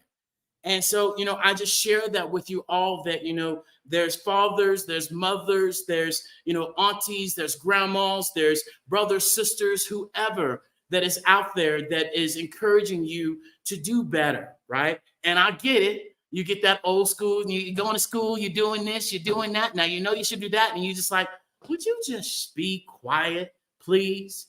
And I remember those days, and I'm here to tell you, if I had listened to 1% more, although I'm doing good, I'd be a whole lot more far off than where I am now, just because I would have listened. And that is really, the conversation that, we're going to have today, but it involves your mindset. It involves your body. It involves the inner conversation that you have with your soul. And more importantly, I want to be able to take you guys from reality to virtual, especially, virtual within your business. And I'm going to talk about today what you might have been hearing about, or it might have went in one ear and went out the other. But I want to talk to you guys today about metaverse, right? What it is and why should you care? And, not only that, why should the Black community care? What does the metaverse mean to us? What does the metaverse mean, for us to be able to move forward? And I'm going to tell you what it means for me as being a Black individual, that's been, in the States, and now I travel abroad. So I got kind of a view. And metaverse to me means better education. Metaverse to me means better economic power. Metaverse to me means, better community building. Metaverse to me means self-expression. Metaverse to me means culture preservation. Metaverse to me means social justice. And when I say that, I mean by creating virtual classrooms where we all can learn from one particular person that, has the knowledge to teach these things. New opportunities, as we heard from Mr. Golden the other day in that amazing fireside chat, where he talked about, literally when an apple is on a tree and a tree has 14 apples and an apple gets picked and you take the seed out of the apple and you plant that seed, another tree sprouts and another 14 apples come up.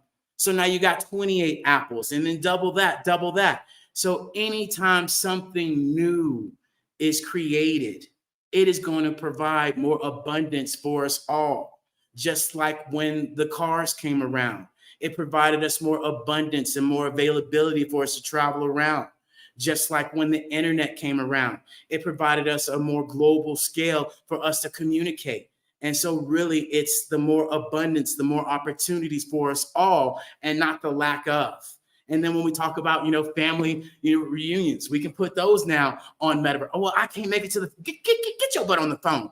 Metaverse is on the phone. You can join right now in the Hello Plaza in Metaverse. If you go right now to the hellollc.io and hit that big button that says live events, yes, right? And, we talk about self-expression where there's no judgment, right? We get to express ourselves and we don't have to worry about somebody telling us what we can and cannot do, because the metaverse is a decentralized place where it's not owned just by Facebook or AKA Meta that we all have assumed, oh, it's owned by Mark. No, right? It's a global opportunity. It's a decentralized, it's the third generation of the internet. Nobody owns the internet. Facebook has an app, a website on the internet, same case scenario. And then when we talk about culture, right? Culture, it's been taken from us. It continues to be taken from us. It continues to be put off into the shelves. We don't have to worry about that anymore. Now, moving forward, we can be able to have, culture preservation, stored by us telling the story. And not only that, social justice. So often we hear about these social justice, situations, and it's, different sources in different ways. We now can have this global organization where we all are aware and bring awareness to it, and not just talk about it, not just comment on it, but actually do something about it. And so, when we talk about the metaverse, I like to use analogies. I'm the analogy guy. So I want to share with you guys all is that the internet is kind of like the library. Some of y'all ain't going to the library right now. And it's boring. And just be honest with you. Okay? It's boring. I want you to consider that the metaverse is like a theme park. Who wants to go to Disneyland? Right? And so that's the difference. When we talk about, the internet, the newspaper. Nobody reading the newspaper right now. Okay? It's dead. It's on your phone. When we talk about the metaverse, it's the movie theater. Okay? Everybody likes going to the movies. Hold that thought. And when we talk about, the internet, it's more so like the highway. Don't you be going fast. You get a ticket. You know the drill, right? And so, when we talk about the internet, we're talking about, or should I say the metaverse, we're then talking about the city.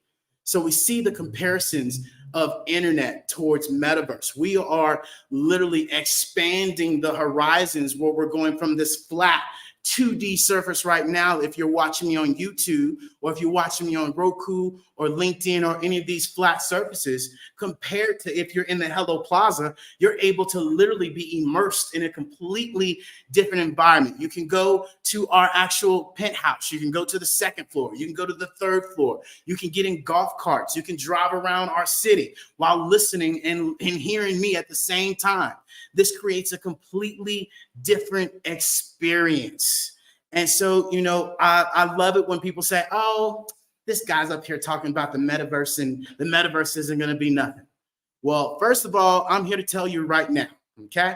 Metaverse ain't going nowhere. And so if you listen to your brother-in-law that was voted on American Idol from last year, never put on an Oculus, never went in there and spent more than 10 hours not playing games, and or more importantly, you know, went in there to figure out how they can do their business.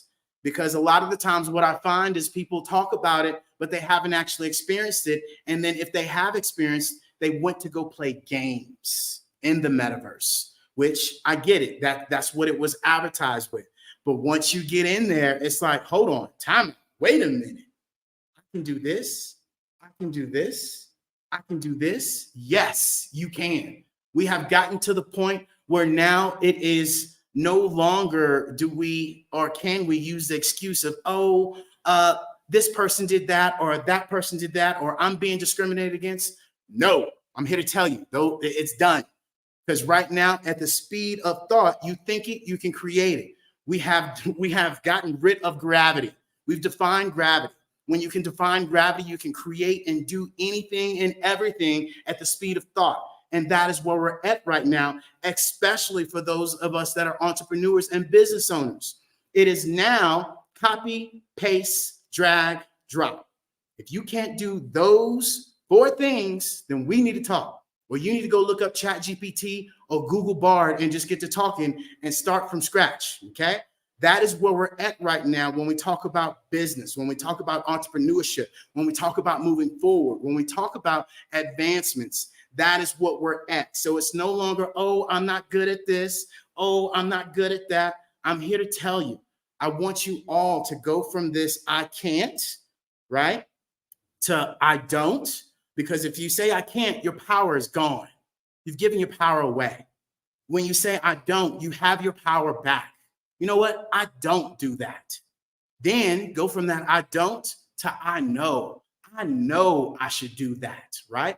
And then from the I know to the I do. I do that right now.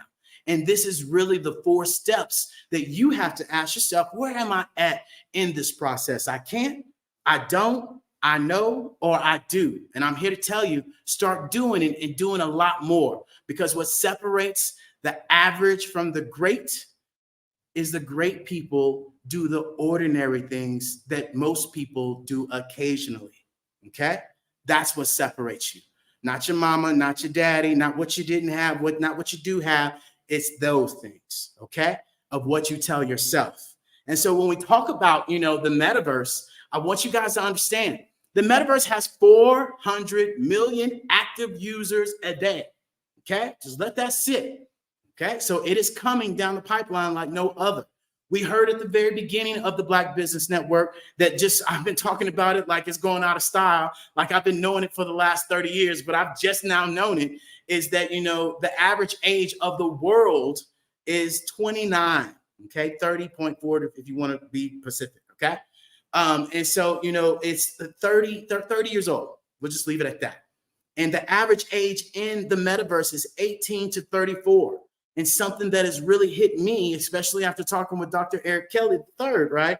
He said, hey, look, you got to be able to adapt and find a younger generation, because in 10 years from now, when these people that are 40, 50, they're going to be out, they're going to be gone. Then what? How's your business going to run then? And so this is something that I want to share with you all. What is your target audience? Is it within that range? Because if it's not, I'm here to tell you, your long-term, right, that mind print that Dr. Kelly talks about might need a little adjustment, just like mine did. So I'm not calling you out, I'm calling you up. And so when we talk about, you know, venture capitalists, because we all know, follow the money. I know you heard your mom and daddy say, where's the money? Where's the money? You got my money, right? Venture capitalists, people that invest, They invested $100 billion in 2022.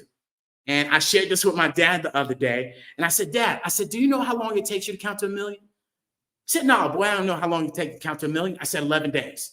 I said, you know how long to count to 1 billion? He said, no, stop playing with me, boy. It's too late. I said, Dad, it'll take you 32 years. I said, you know how long it takes to count to 1 trillion? He said, well, at this rate, I know I ain't gonna make it. It's 32,263,000 years. Okay, so we ain't gonna make it. 32,000. Okay. And so when we talk about 100 billion in 2022, we're almost at 2024. That's a lot of money. And that right there should open up anybody's eyes and be like, hold on, this is where the money's going. I got to get here. And so, when we talk about these things, I want you guys to understand is that, they are saying that the metaverse just in 2023 was worth $1.2 trillion. Okay. They're saying by 2024, it's going to be worth $1.6 billion. They're saying by 2030, it's going to be worth $4 trillion. Okay. That's a lot. Okay. And so when we talk about for the Black community alone, by 2030, $8 trillion for the Black community alone. So if I didn't, as my mentor tells me, your wood is wet if that right there just boom, I have a light bulb put off. And so, when we talk about, oh, David, that's cute and adorable, man, that might happen. Might? Nah, ain't no might. I'm telling you right now, it's already happening right now as we speak. Okay. In the Black community right now, there's an organization called the Black Mirror, where they're actually putting together Black history in the metaverse, where they're creating and regenerating Black history that you can go and view and see right now. You have Fester Gates. He's an artist. He already has his virtual gallery in the actual, metaverse right now that people can watch from all over the world. I don't need to have an art gallery open in Houston. I don't need to have an art gallery open in, Chicago or in DC or in North Carolina. I don't need to do that. I can have one large art gallery showing that's open 24/7 around the world to people, right? And so not only that, Black Wall Street, we talked about economics. There's already a Black Wall Street being developed right now in metaverse, okay? Professors, students, and other artists are building as well. Texas Southern University is already implementing, their students into metaverse with this thing that might be coming back that starts with a C. You already have schools that are already implementing metaverse, okay? And especially with the crime and things of that sort, why not be able to have your kids, have better learning and education from the seat of their home? It means you might have to be at home, right? Which, if you're an entrepreneur, you can do that. And so, the next thing is once again, I talk facts. I don't talk feelings. A lot of people respond back to metaverse and to this 3D immersive environment, into blockchain, into crypto with their feelings without really knowing the facts. And if that's you, I encourage you to really start understanding the facts of where we're going. We're not going back to 8 tracks. We're not going back to CDs. We're not going back to VHSs. We are here, right? We are not going back. And so 37% of Black people, remember, average age, okay? 37 say that they are interested into metaverse, okay? 40% believe that it is the future, okay? The Black code, the Black girl code, 70% of these girls are utilizing this 3D immersive experience. So I want you all to understand that, although you might not be, too up on times of what's happening, but it's happening right now. And I always love to use this analogy. Who likes going to the movies, right? A lot of people. And I've been telling people, I've been sharing with people, even before I've been on this journey with the metaverse. Hey, if you look at the movies are going to tell you exactly where we are going, okay? They're going to tell you where we're going. And so how many of you watched Iron Man? That's metaverse. He puts on a mask. He got Alexa, right? That's known as Jared in the movie or whatever his name is. Then, Ready Player One. Anybody seen that? That came out in 2017. If you want to know what the metaverse is and where we're going, that would be my best advice. It's a great movie made by Steven Spielberg. Go watch it. You will be entertained. They got a 2 coming out at the end of this year. Okay, just think on that. Avatar. Everybody liked the blue Avatar. You put it on this mask, you go into this 3D immersive world, and you're experiencing something new. Hello. And then we talk about Minority Report. Minority Report, when he came out, we start putting on the screen, and we were like, ooh, how's he doing that? Now it's on your phone, right? And so when we talk about the Lawnmower Man, I remember this movie. It came on just like Babyface does on TNT, just like Friday does when I was younger, not too long ago, maybe a little long, right? But Lawnmower Man came on all the time. And it was the guy that was mowing the lawn, and the friend asked him to come to the facility to put on the actual goggles, Oculus goggles. And he got so entrenched into it, right? Don't let it scare you. And that he, it really just told us where we were going. And that was back in the 90s, right? And so I just encourage you guys to really be able to understand that the future is already here. And they've been telling us exactly where we're going with the metaverse, especially as we talk about, current businesses now. And I tell people all the time, look, if you have a better research and development team than some of these companies, I want in. Because if you know more than they do, and you have a better aspect on marketing, on branding, on advertising, and all above, sign me up. But I'm about to drop some mics right now. You ready? Okay. Nike. Just do it. $145 million in metaverse last year alone. Okay. Walmart ain't closing down these stores because that's becoming Jerry Springer and everybody's stealing out of Walmart and all that stuff. Walmart's figured out another way to pivot.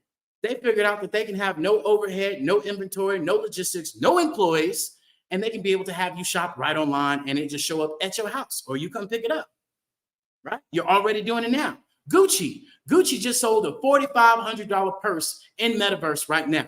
Ladies, that mama, I know you're watching, you can't put no receipts, no candy, no first aid kit, none of that in there. It just says Gucci and you walking around in metaverse, somebody spent $4,500 on that, okay? And so when we talk about BMW, we know we love our BMWs, just FYI, go look at the numbers. We love our BMWs.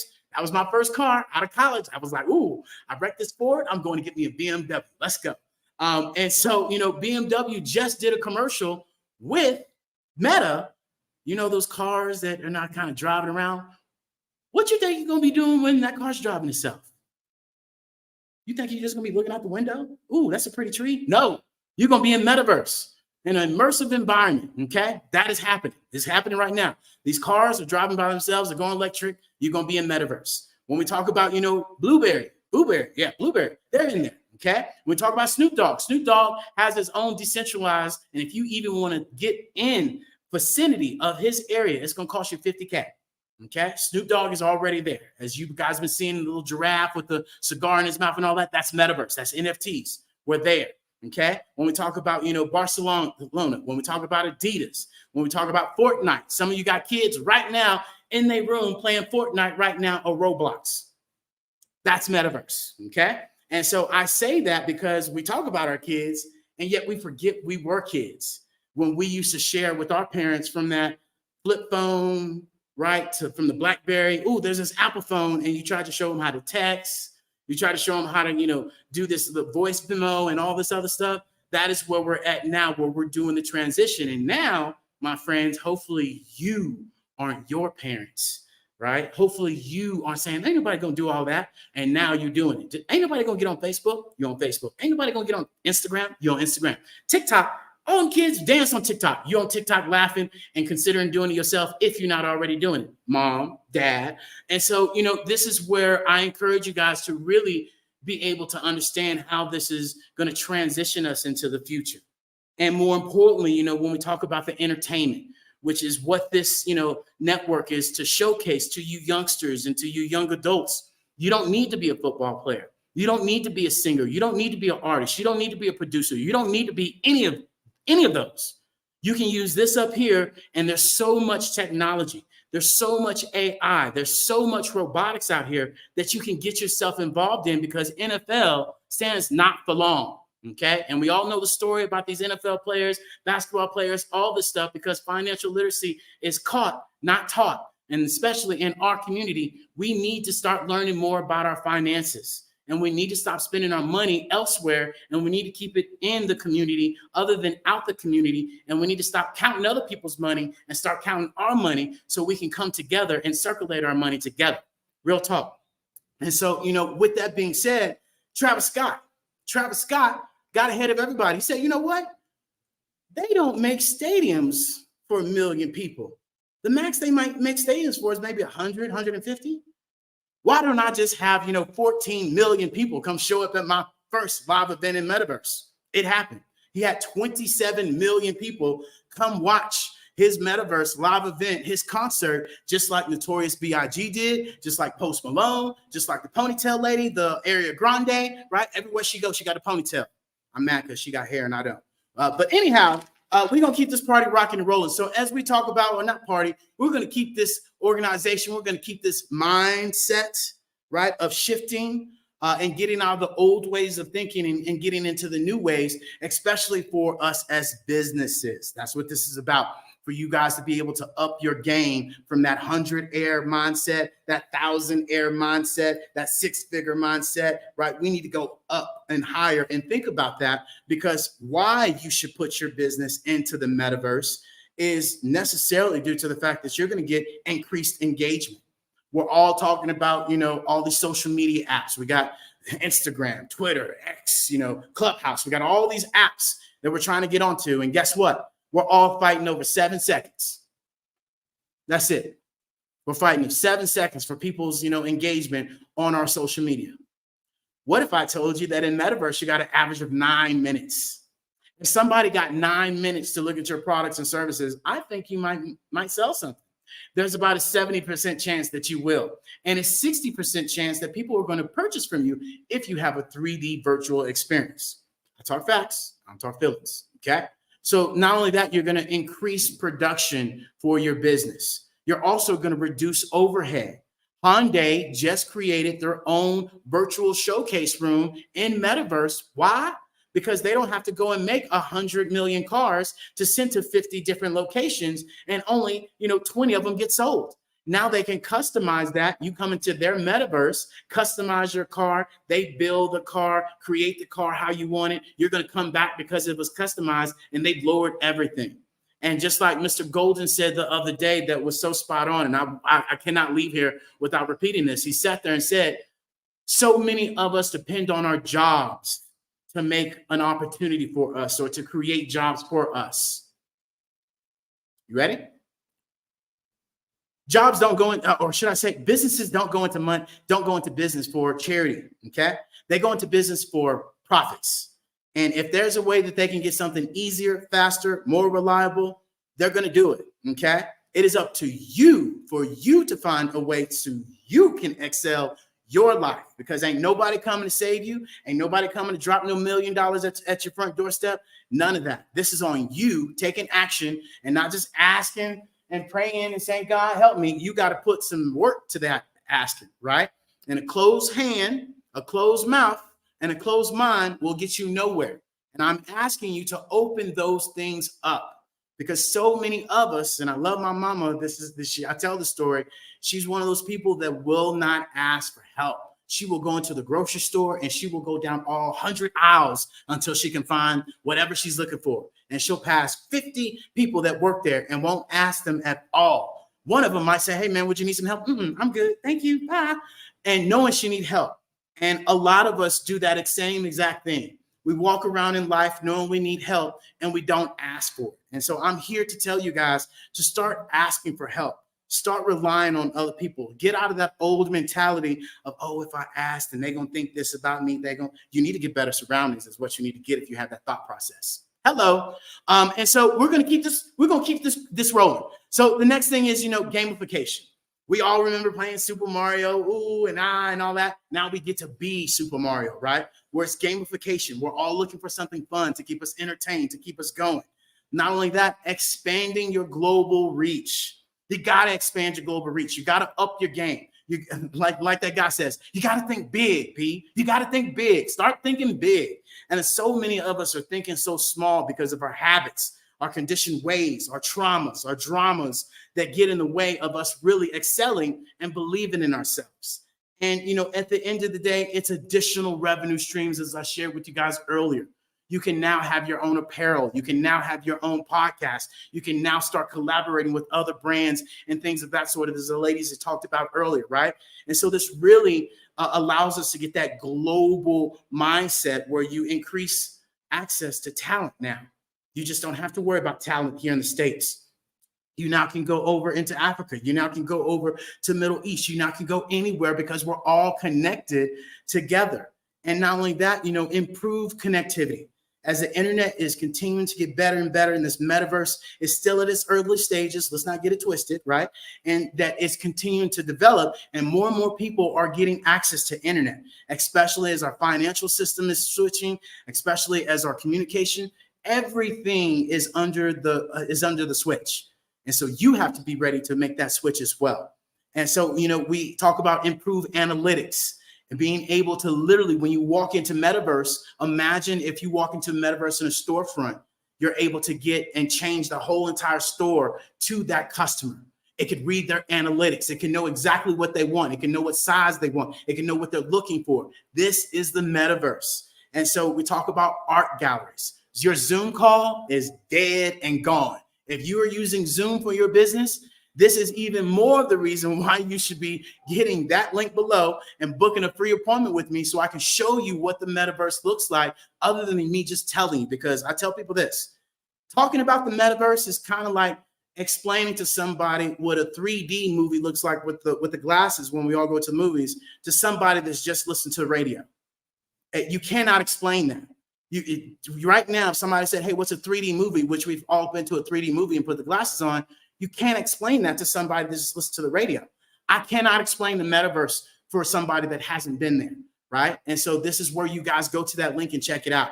You can build media halls. You can have clubs. You can have warehouses. We have a whole entire mall where people come and build their business, and people can literally purchase their workbooks, purchase their books, purchase their masterclasses, purchase their apparel right from the metaverse, because it links back out to your traditional website. So that's how people are purchasing. So if you're shopping on Amazon right now on a flat screen, just imagine a 3D immersive environment that is tons more interactivity that you can utilize throughout, this whole entire transition. And so, with that being said, guys, I just don't want to talk, right?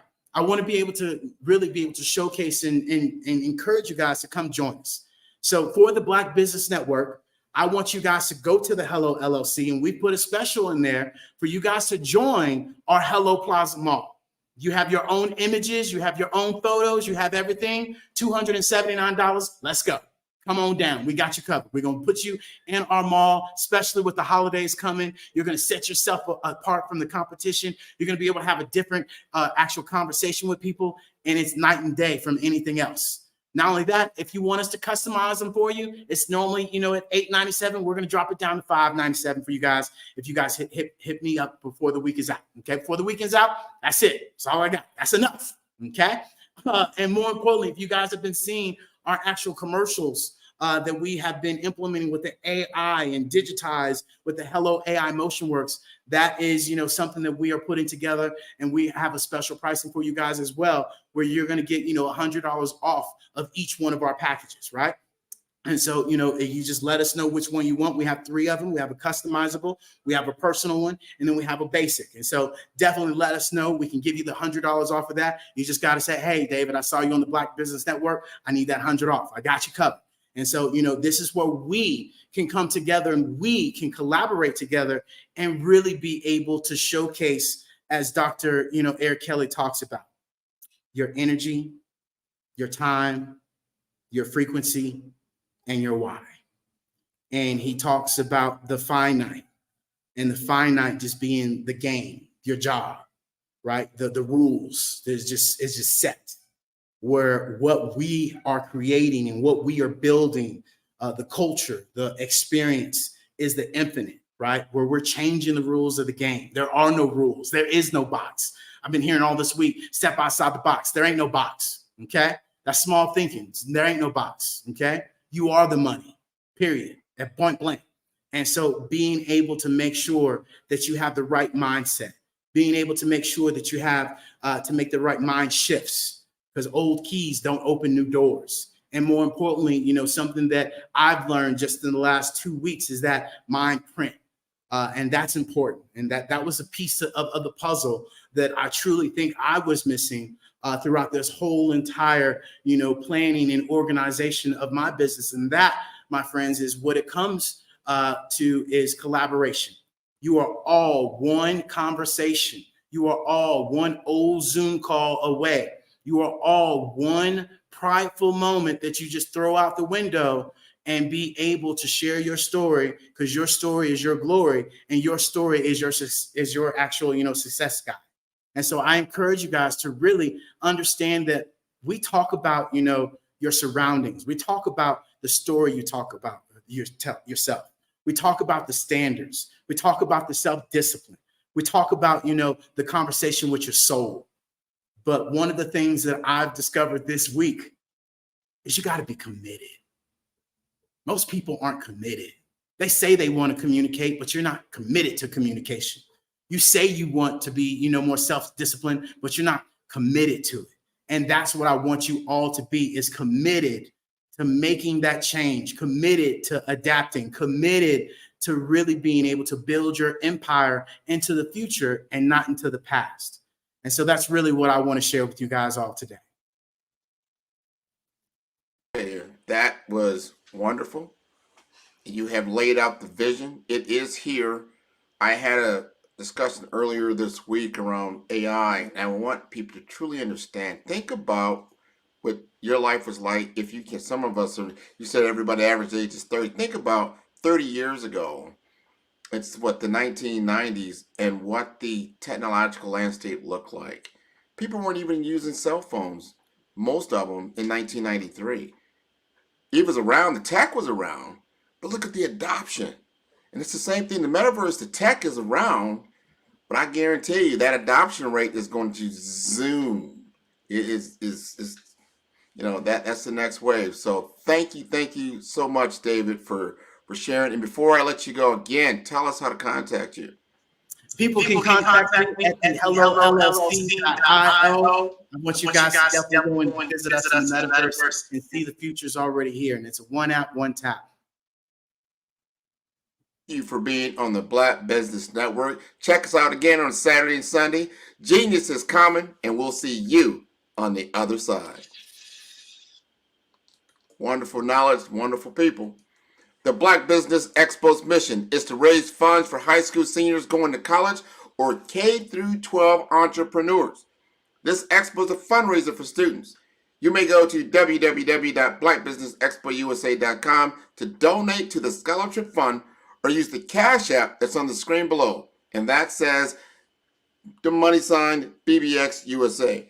Our goal is to give laptops and up to $5,000 to 10 students. Students can register online at www.blackbusinessexpousa.com.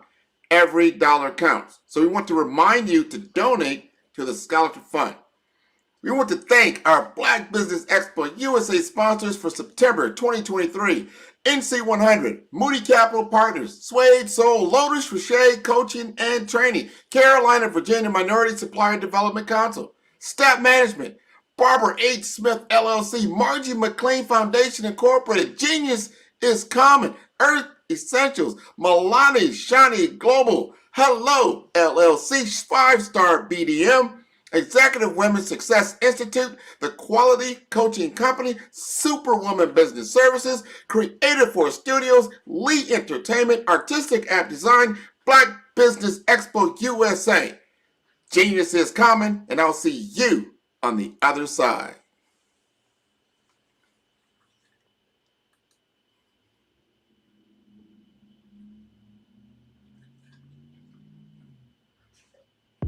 The Black Business Network and Black Business Olympics are essential platforms for Black business owners globally. They provide the tools and support you need to succeed in today's competitive marketplace. Join us today as we collaborate together with businesses from around the world to support our children, students, and young future entrepreneurs, Black businesses and corporations. We raise funds for students going to college and young entrepreneurs who are aspiring to be business owners, and we invite you to be a contributor today. Visit the website www.blackbusinessexpousa.com to connect with and learn more about how the Black Business Network and Black Business Olympics can help you not only share your amazing business story to businesses, but also serve future generations. Hello, my name is David Jones, CEO and co-founder of the Hello LLC, where we help businesses build a culture, brand and experience, and leverage technology to pivot into Web3. Join the Black Business Network streaming live into Roku, Metaverse, STEM City, Black Multiverse Enterprises, Hulu, YouTube, iHeartRadio, Apple, Facebook, LinkedIn, Spotify, Twitch, and Google Podcasts. Tune in, turn on, and let's thrive.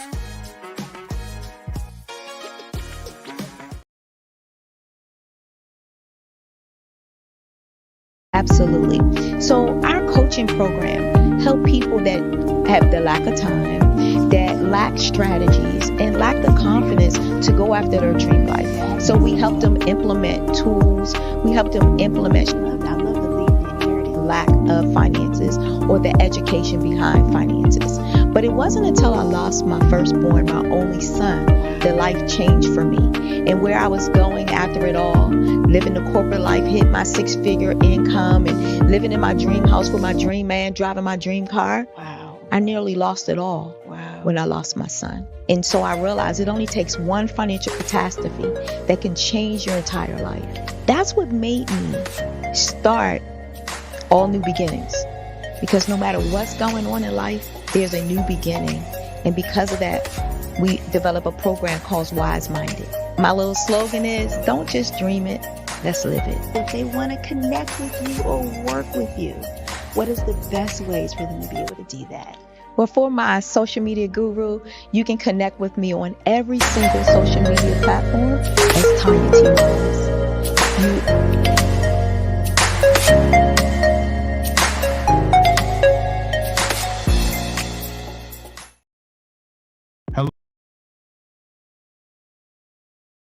Hello, I am Dr. Eric Kelly III, the visionary strategist and founder of the Black Business Olympics. I invite you to showcase your Black-owned businesses on the Black Business Network global stage.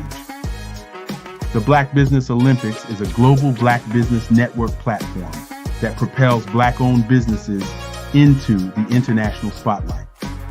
By showcasing your business on the Black Business Olympics platform, you can reach a worldwide audience of potential customers, partners, and investors.